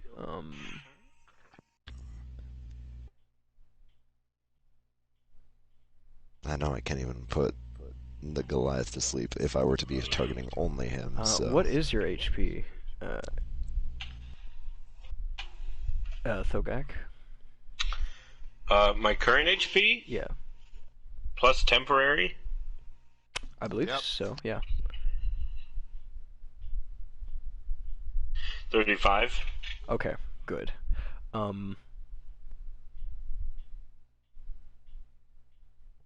And what it is that if the amount of hit points they have is met, they fall asleep? Or does Yes, it have to exceed? it can meet or exceed. Okay. You met it. He had 20 hit points left. Fantastic. So that is like right on the money. Oh no, actually he had 17. Yeah, he definitely goes. Wait, no, that's wrong. That's his AC. I'm an idiot. Yeah. So Okay. yeah, you met it with 20. I was right. And yeah, so he kind of shoves Thogak off, then turns the run, and then he just kind of like falls over onto his face in the mud, right in the mouth of that alleyway. Fantastic. We are out of initiative. So it's I been am- 18 seconds. 18 seconds have passed. Yeah. I know I because am- I had 3 turns. I just want to make sure I got time. Yeah. Okay. I'm grabbing his grabbing him by the head like grabbing it like a basketball one-handed, and I am dragging him back into the alley. Yeah, that you can, as a Goliath, you can definitely manage. He is a larger human, it looks like, but not that large. Just bulkier than the normal, I suppose. Yeah, you as a Goliath, you certainly managed to do that easily. All right. And I'm scooping up my javelin and my great axe sword, as I yeah. pass. As I you go. walk back, I dispelled a glamour from those three, but I keep mine. Okay. The mysterious figure, the second that guy hits the mud, he kind of whips around and runs over to Sanzin's body and takes a knee. He picks up the dagger, the bloody dagger, and is kind of investigating it.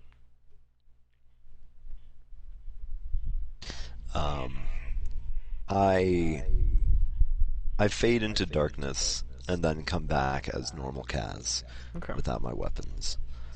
I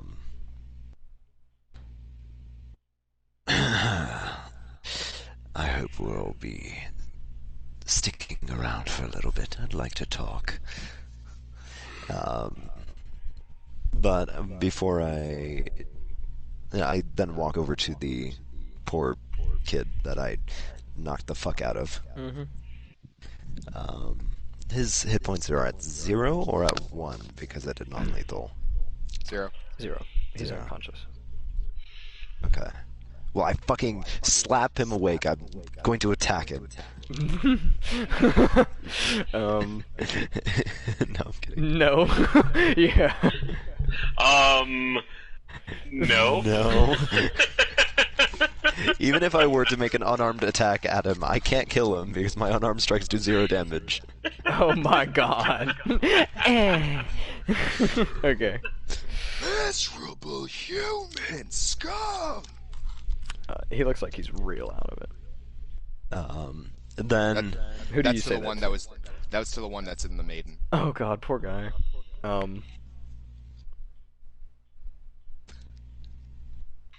Then I will definitely spend the next bit of time carrying him to my house, Okay. which is not far. No, it's not. Your house is like right around the corner. So is that kind of what you do? That is what I'm doing right now. Okay, so you go and you pick him up. I assume I will make you do a strength for that because he is definitely a normal-sized human. Yes. And you are. How dare you be normal? Well, you don't do damage on your attacks, so on your melee. So That is 13. you so you very awkwardly managed to pick him up. Everyone just sees me kind of like stumbling around as I'm like. Look, pathetic stick man, what are you doing?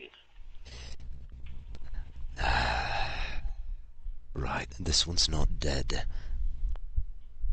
Neither is this one, and I violently shake his head, like in danger of snapping his neck. I'm well aware of that. His but jaw he's just yours. hangs open. Like, What'd you say? I'm well aware of that, but he's yours. And is this the one that killed Sanzin? And I point to the one in the that's just still staring at nothing but everything. Yeah. I'm waiting patiently. I have many interrogation questions. He's given up answering or like screaming for help or anything. He's just every now and then there's just like a tremble and like a whimper. Good. Yeah. Well, right. Well, I have no idea who killed the gnome. I do know for a fact that I may have been tipped off by a little bird to keep an eye out for you two. And I'm a little bit disappointed that I only found one of you in good health. Why? Echoes through the alleyway like Scum! Why? It's not your friend, is he? Are you talking to me? Yeah. Or who? That one? I point to the one on the ground. The loud one, yes. Oh. Well, we are comrades in arms. I'll leave you to it. Um, so the mysterious figure stands up and he's holding something. Stands up from kneeling over Sanzin's body.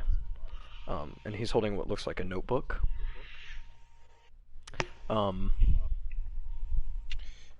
Covered in blood. Ren, you recognize this notebook, having seen it earlier in the day. When you encountered this figure the first time. It's that same. It's turned to the same page, with a bunch of names. A lot of them are crossed out, except for one at the bottom, which has been circled. And the mysterious figure, who now all of you can see, is wearing some sort of, maybe it's like a helmet or maybe a mask. It's very shrouded by his cowl that is drawn. Stands up, kind of. He's already been looking at the notebook, but he stands up very cautiously, suddenly, kind of keeping an ear to the air, almost, like as if he hears something, maybe. I don't mean to interrupt, but this is all happening, and I only got 42 seconds, so I wanted to try to get because this would have happened during or before him leaving. Whatever he's about to do. Mm-hmm. Why? So I screamed, "Why?" At the guy. Iron Maiden guy. Yeah. Okay. Yeah. He's just like, why? Why? What? Why did you kill him? Because they told me to. It was an order. The guild. Please let me go. I will skewer you. I want all the details, locations, names. And he just looks like he's thinking, I guess. Human garbage, answer me now.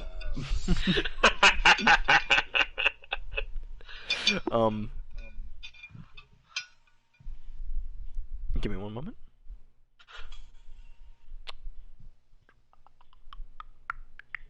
Okay, good. I thought so.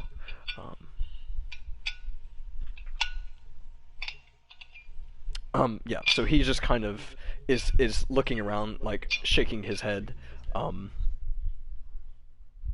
He basically is like, what? Superior's names. Hideout location. Everywhere. Oh dear, we have a bit of a rookie to the town. Yet, the Thieves Guild isn't a hideout, they own the place. I knew that. You think I didn't know that? And the spikes close in. And he just like, ah! And he takes another 2 damage. Another 2 damage, great. He definitely is just like, very uncomfortable. How much time do we have left on this? You're the DM. I'm trying to get as many questions out as I can, man. And does it just like end after that amount of time? It's concentration up to a minute.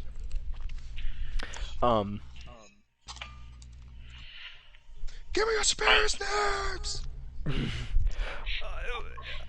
Ed Stone, Arfe, and I mean, he's just kind of. My cat is slapping my hand right now. Good job, Bowie. Bowie's like, tell him names. I want names, damn it! Tell me their name. And right about that time, it drops, and he just like, almost like he's seeing the light. Not that there is much in this just very dark alleyway. Truthfully. The moonlight is peeking through the clouds, and it's kind of creating some bit of light. He just like, his irises dilate, and he's just like, and he kind of like loosens his stance. And at this point, the black around my eyes looks like it's bleeding. Yeah. And it also looks like the black's bleeding out of my mouth. He kind of like falls over, like his knees have been locked but he literally could not perceive that he could fall over in this thing. So he just literally, like, it drops, and he just, like, and he just drops to his knees and kind of down to the ground. And that is the last kindness you will get from me. Unless you tell me every detail of the mission you were given. And I stick the javelin against his throat. Now! He raises a hand to you, Rin, and then, he goes to say something, and then kind of this javelin is, like, pressed up against his throat, and he's like, them! Too hard. Oh, weak human flesh. He kind of, like, looks at Sanzin, and at you, Thogak, and he just says, them! They were getting too close. And so you were meant to take them out. Yes, we all were. Are you with him? Are any of you? And he kind of, like, looks around, at everyone, really. I am with me. But that man, I point to the gnome, showed me kindness. And I him. You say that. You had no right. He like shudders, when you say he showed me kindness. He's just like, oh fuck. And he just kind of listens to what you have to say, and he I'm going to just real fast drop the brute guy onto his lap to hold him down. Yeah, he just like, oh, Do you now swear to me that is every detail? Everything I know. They don't fill me on much. Please, I drop the glamour. Okay. Then I'm done with you. And I look to Thogak. He's all yours, bud. No, please. Please don't. Is this the one that was holding the dagger? Yes, this is the one that was holding the dagger. And I point to the gnome. If he was anything to you, the blood on this man's hands, and I point to the one that was in the thing, is his. I'm going to just, like, slowly move the javelin to his chest, and slowly slide it between the ribs, Saving Private Ryan style. Ooh, yikes. Okay, yeah. He can't do much to move. He's already, like, the second he sees you moving towards him, he's just like, no, please don't. I don't know any better. And then he's just, like, trying to get this body off of on top of him with little to no avail. It's not budging. I'm just completely limp. Should have chosen the better path. And as this javelin just inches its way in between the ribs,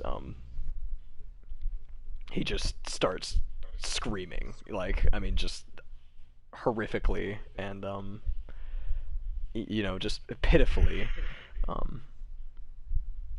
and eventually he just kind of, you just watch as this light leaves his eyes, whatever was left of it there, at least anyways, and he just kind of falls over limp with this javelin in his side.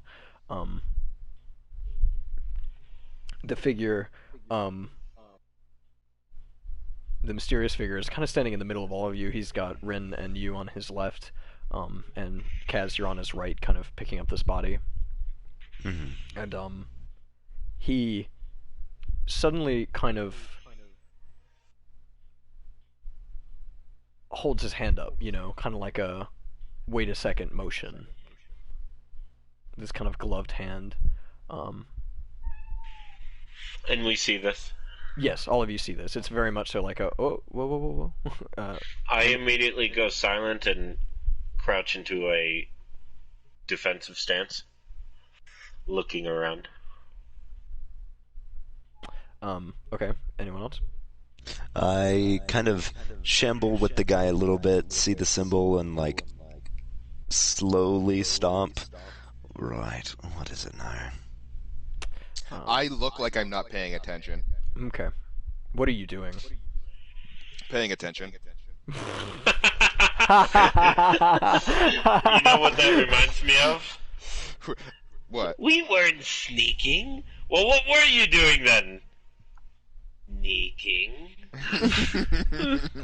No, I'm just. Yeah. I'm purposely like trying to make it so like my passive's what's working, but I'm actually like, I don't know, cleaning my drum. But it's like, but I'm Yeah. passively watching everything. Okay. Well, you definitely see this then, out of the corner of eye. You kind of see him raise a hand. He's not looking at any particular one of you, and none of you have really gotten a good look at him yet. And he just, it looks kind of like as if he's just looking into the air, obviously listening, perhaps. And I tell you what, I will ask a perception of each of you. Oh Alright. shit! Just because you would actually have to try to listen, it wouldn't be a passive thing. Mark. God damn it! No, it's 16. Okay, 16 is good. See, it's worse when I have to roll. 6. Let's see. 16-6. Wow. Ooh, nat 20, 24.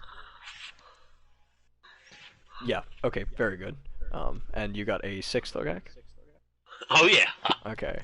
So you don't hear much, but you can tell that suddenly Ren hears something, and Kaz hears something, and this mysterious figure hears something.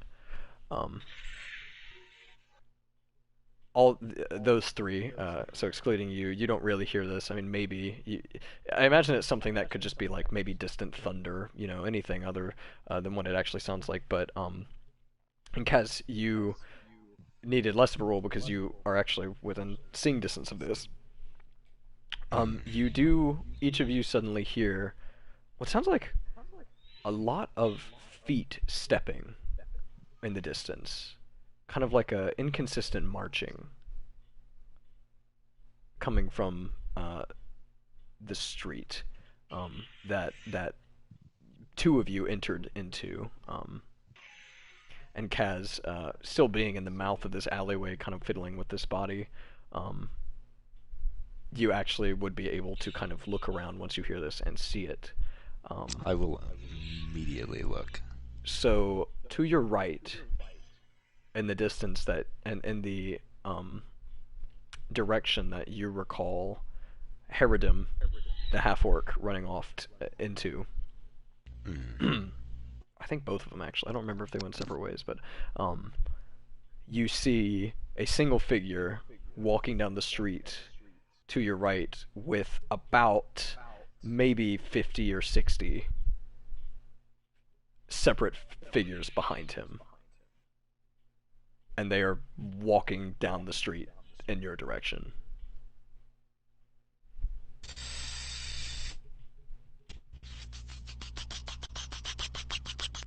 The sound of him running back down the alley. I hear marching, right? You hear the marching, but you don't see it.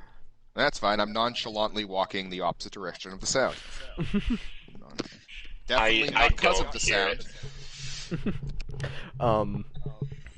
He's got the right idea. We've got trouble moving in. We gotta get out of here. So the mysterious figure kind of drops his hand and motions for all of you to kind of center in the alleyway, I guess. Like, so Kaz, motions to you to like kind of get over here with his head. Can I? I'm going to like stab my javelin through like the scruff of his shirt, kind of, and see if I can carry him with that, and then like grab Kaz's knocked out guy, put him on the other end, and like have it balanced on my shoulder, and then pick up Sanzin like a briefcase in my other hand, because that's all I can do. Poor Sanzin. Yeah. You think if you got it in good into this guy's armor, he's wearing half plate, the male. Kind of, you know, custom Thieves Guild kind of half plate, you think, yeah, if you get it like under the armor, it's pretty well strapped to him. It would support Okay. his weight. His shirt would probably rip, but the armor, if you think, you could get it on there. Okay. That being said, that's going to be a lot of strain on your javelin, because that's 2 bodies. Yeah.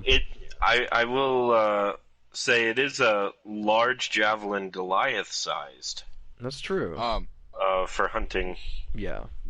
moose. If I see him doing this, and if I see the javelin bowing, right? I think it anytime- definitely would be. Anytime God, yeah. anytime a slight crack happens, I go, and that's me casting mending. Mending. Okay, good. Excellent. Yeah. So this mysterious figure kind of stands up, and he hands Kaz, do you approach? Yeah, absolutely. Okay.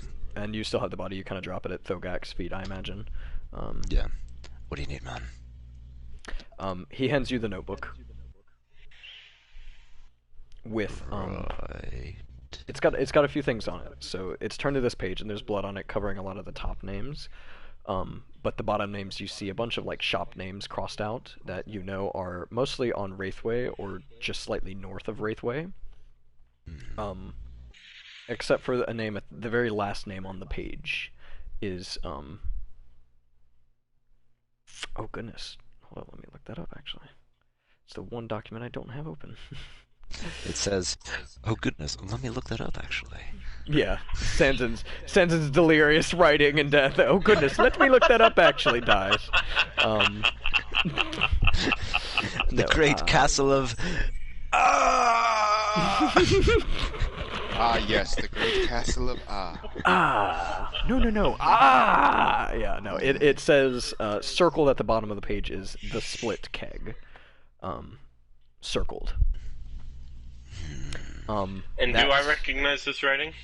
It's Sanzin's writing. You recognize the notebook. You saw this earlier in the day. A few of the names you don't recognize. They were added as he was searching, probably. I don't recognize any of the names. You recognize... I cannot read. I'm not smart enough, I don't think. I could read. Oh, that's up to you. Okay, well then, either way, you recognize the scribbles and the notebook. This is the same notebook that he had earlier in the day. Okay. This is his list of places he was going to visit, crossed out with the split keg circled at the bottom. Kaz, you know this is the location where a certain someone that has been missing for a year stumbled out of an alleyway right next to earlier this morning, as relayed to you by Skiz. Too many coincidences. So that happens. He kind of looks at you, and Kaz, you get a good look at him for the first time. And then he kind of...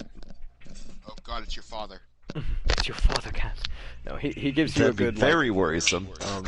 1-2 look. He kind of looks you up and down, and then he turns to Thogak. And Thogak, he looks at you. His stare lingers on you for a few seconds longer. He also has to crane his neck. And then Ren, he looks to you as well, kind of just maybe sizing you up, maybe just, he's just kind of getting a good look at you. And he kind of sits there and looks like he's thinking for a second, and then he turns to you, Kaz, and pulls a sliver of paper out of his bracer, out of the inside of his bracer, something that was tucked inside of there. And he hands you a separate sheet of paper.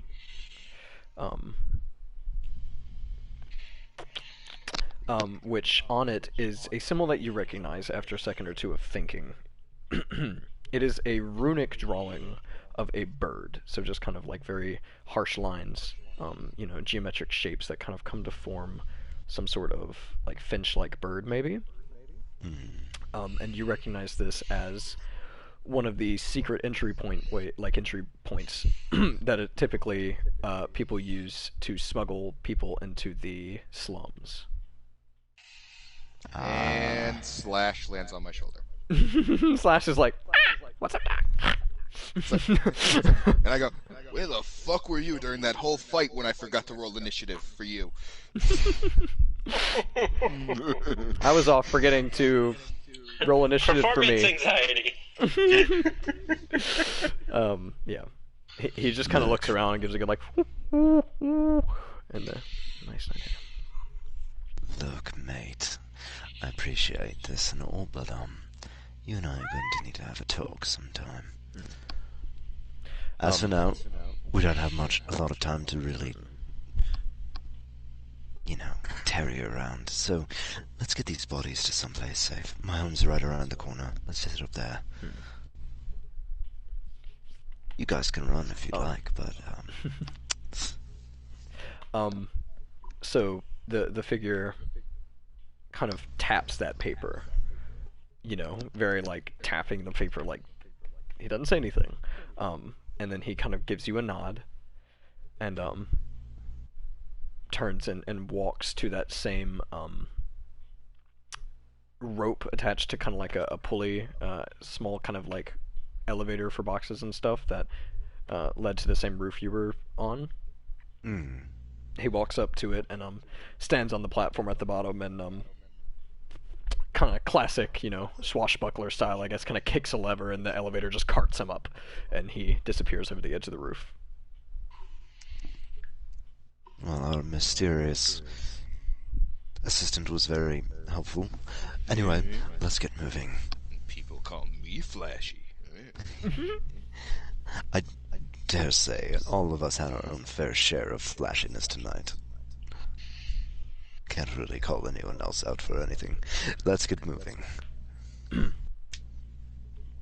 And I'm going to start hustling to around the corner. Slash is gonna land on the back of his javelin. That way I can cast mending through him. Nice. Okay. I am carrying the two bodies and the two knocked out people and Sanzin. Okay. So now, Thogak, even you can hear the marching noise. It's drawing close. Oh fuck. Let's go. Yeah. So, Kaz, you're leading them towards your apartment? Yes. Okay. So, basically, and are you guys following him? Oh yes. Yeah. So, I just happen to be going in the same direction. yeah.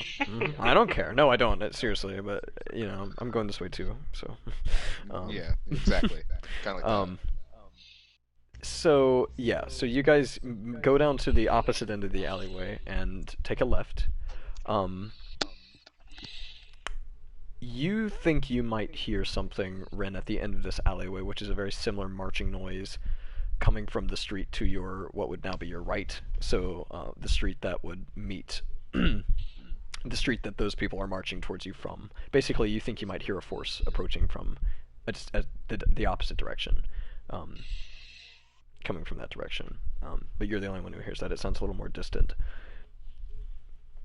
And yeah, so basically, you take a left coming out of this alleyway, go down to the end of the alleyway there, which spits you out into another alleyway. You take a right there, and you ascend a very rickety set of wooden stairs, which lead to the second story of a building right at the end of the alleyway, and enter through a door into a hallway.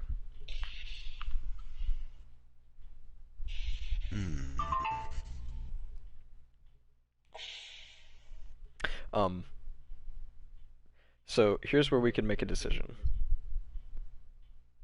This is a good stopping point. It's not the stopping point I had originally intended.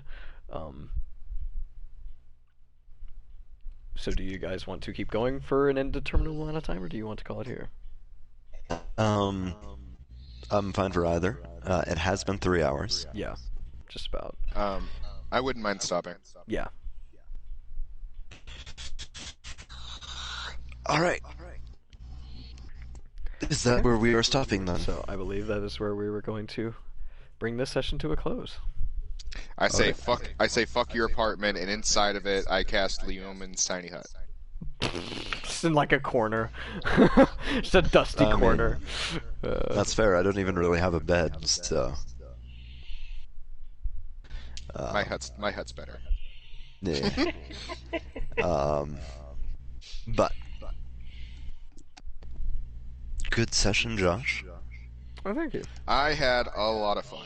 Well, that's good. Me too. That's good. 18 seconds have passed. I had to be very. I had listen. I had a minute to do what I needed to do. No, I was laughing at the number of JoJo references we had in one fight. Oh my god. Menacing. Menacing approach. Oh lord. Blank seconds have passed. Yeah, and anytime I activate my my mantle, although you guys look like KISS members, it's very JoJo's. It seemed very JoJo. It seemed like Kiss if it was made in JoJo's to me. That's basically kind of what I was going through. I am Like, surprised it hasn't been. I want to like eccentricize KISS is what I was thinking. Mm-hmm. So yeah, Make eccentric even more eccentric. exactly. And Soul, you said you wanted to talk? Yeah. So Green Flame Blade, which is what I'm assuming Crimson Flame Blade is an action. Yeah. So that is not an attack. So technically, unless you have something else, I don't know. I'm just saying, you can't make attacks and do Green Flame Blade. I know because I tried doing this shit, and then I also watched a bunch of fucking videos explaining why it doesn't work. Attack action could do your 2 attacks if you are like a Hexblade or something that has 2 attacks for a Warlock. Or you could do Green Flame Blade for 1 attack that jumps to someone else. I decided since you have to make melee attack. Yeah, since you have to make a Exactly. melee weapon Exactly. attack with it, I'm gonna count it as an attack action because That's fine. That's Yeah. just not how it works. I don't. But you could change it. That's it just fine. seems kind of It's silly something not we to, had- Yeah. It's something we had talked about before. Okay. Yeah. Then in that case, fine. But Yeah. that's all I wanted to say. Mhm. Because technically, casting a cantrip is its own action. Yeah. Okay. Yeah, That's just kind I of looked up weird. that kind of stuff before, and Josh and I talked about it. Mhm. That's fine. Like I said, unless you had something else, like as if you guys talking about it, that's fine. That's all I wanted to say. Yeah, we Yeah, were I very got- confused about my weapon as well. Yeah, it's a lot. We weren't really sure how that was gonna work. Steel. An axe, Chop, chop. just chop, chop. Yes. Yeah, that does sound pretty difficult to work around. Oh, Right? entirely. That being said, I did love the addition of using the fucking Shadow Blade as the weapon because that does work. Yeah. That was really good. Because the idea I had was doing Flame Blade with it, doing Flame Blade and then like Booming Blade or something. But yeah, so that's the only way I could think. The Shadow Blade, same thing. But yeah, that's good. Cool. I forgot. You know all the times I missed with my fucking Shadow Blade? Yeah. No. All the If time. I missed with my Shadow Blade every time I struck with it. Really? Damn. We were in dim light, right? I think you might have been. I think you were with it. Well, actually, how does light work? He wasn't close enough to me for To most be of in- the fight for it to count bright for it to count as bright. Okay. Because It would have been like in dim light then, 15 yeah. feet. I did forget one thing, but it doesn't really matter all that much. I don't even want to begin on the things that I forgot. So. I forgot a whole sub character, guys. But that's so I easy to can't find it do. all. I swear to you, people, like, I just freaking familiars are the worst because I just always forget about. God, Phaethon hadn't even been in the last 2 sessions of Keegan's campaign, mostly because I keep forgetting. Everyone who melee'd attack someone within 5 feet of me could have just done so with advantage for free. Oh man. What kind of fucking barbarian are you? I don't know. I can tell you, Spirit Warrior. Yeah. Totem warrior? Oh, that's a good. Yeah, Well- totem wolf. Totem? Oh, the wolf totem. Mm-hmm. Okay, that makes sense. See, I always go bear. That's why I never remember the other two. Mhm. Yeah, also Josh, if I attack someone in dim light or darkness with a shadow blade, I can make the attack roll with advantage. Oh shit, yeah. Yeah, you definitely could have gotten advantage. You know, I definitely forgot a lot of things. Um, just a good many things. So it went relatively smoothly, I would say. Smoothie. Smoothie. I Combat think it is went pretty smoothly. combat is interesting to DM, isn't it? Mhm. It's a lot of fun. Yes. It's a lot of stuff to keep track of. Oh, there's a lot of stuff to keep track of, Jesus. Especially when you have that many players on the field. Yeah. And then there's the, oh, how close to dead are you? Oh, okay, not that close. I've been hit by a few weapon hits. Yeah. Yeah, I was like, oh, I'll heal a caustic. I don't need to heal a caustic. Here's more temp. Yeah, the temporary HP was really nice. I liked it. I like the subclass because it's really support heavy, and with it being a party of 3, I'm like, this'll help. Yeah. It's both roleplay and support heavy. Roll port heavy. It's roleport heavy, exactly. It's a subplay. Wait, that's a different thing.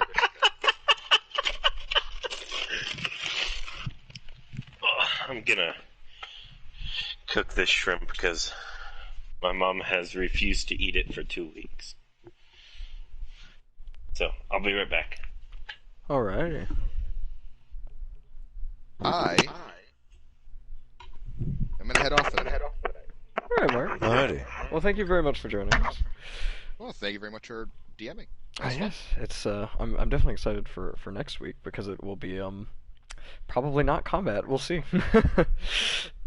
Challenge accepted. I'm excited. Oh no, it'll be possible. It's just it'll be dangerous. I'm gonna fight that guy with the owl mask. I invite you to try and find him. Yeah. Oh man, do I have locate person? I was gonna get locate person. Oh, that'd be fun. How does that work? Do you have to know the person or? If the more I know him, the easier the spell is. Yeah. So I've seen him. I know what he looks like. The spell works then. Okay. If I don't know what someone looks like, and I'm just getting like, oh, he has black hair. I'm like, oh, okay, the spell is harder or something like that. Yeah. I didn't actually take it, so I didn't care to learn everything. Yeah. I only have the ability to get locate object right now, actually. Locate object's a 2nd level. And now I think locate person might be a 4th, so I don't even have access to it yet. Never mind.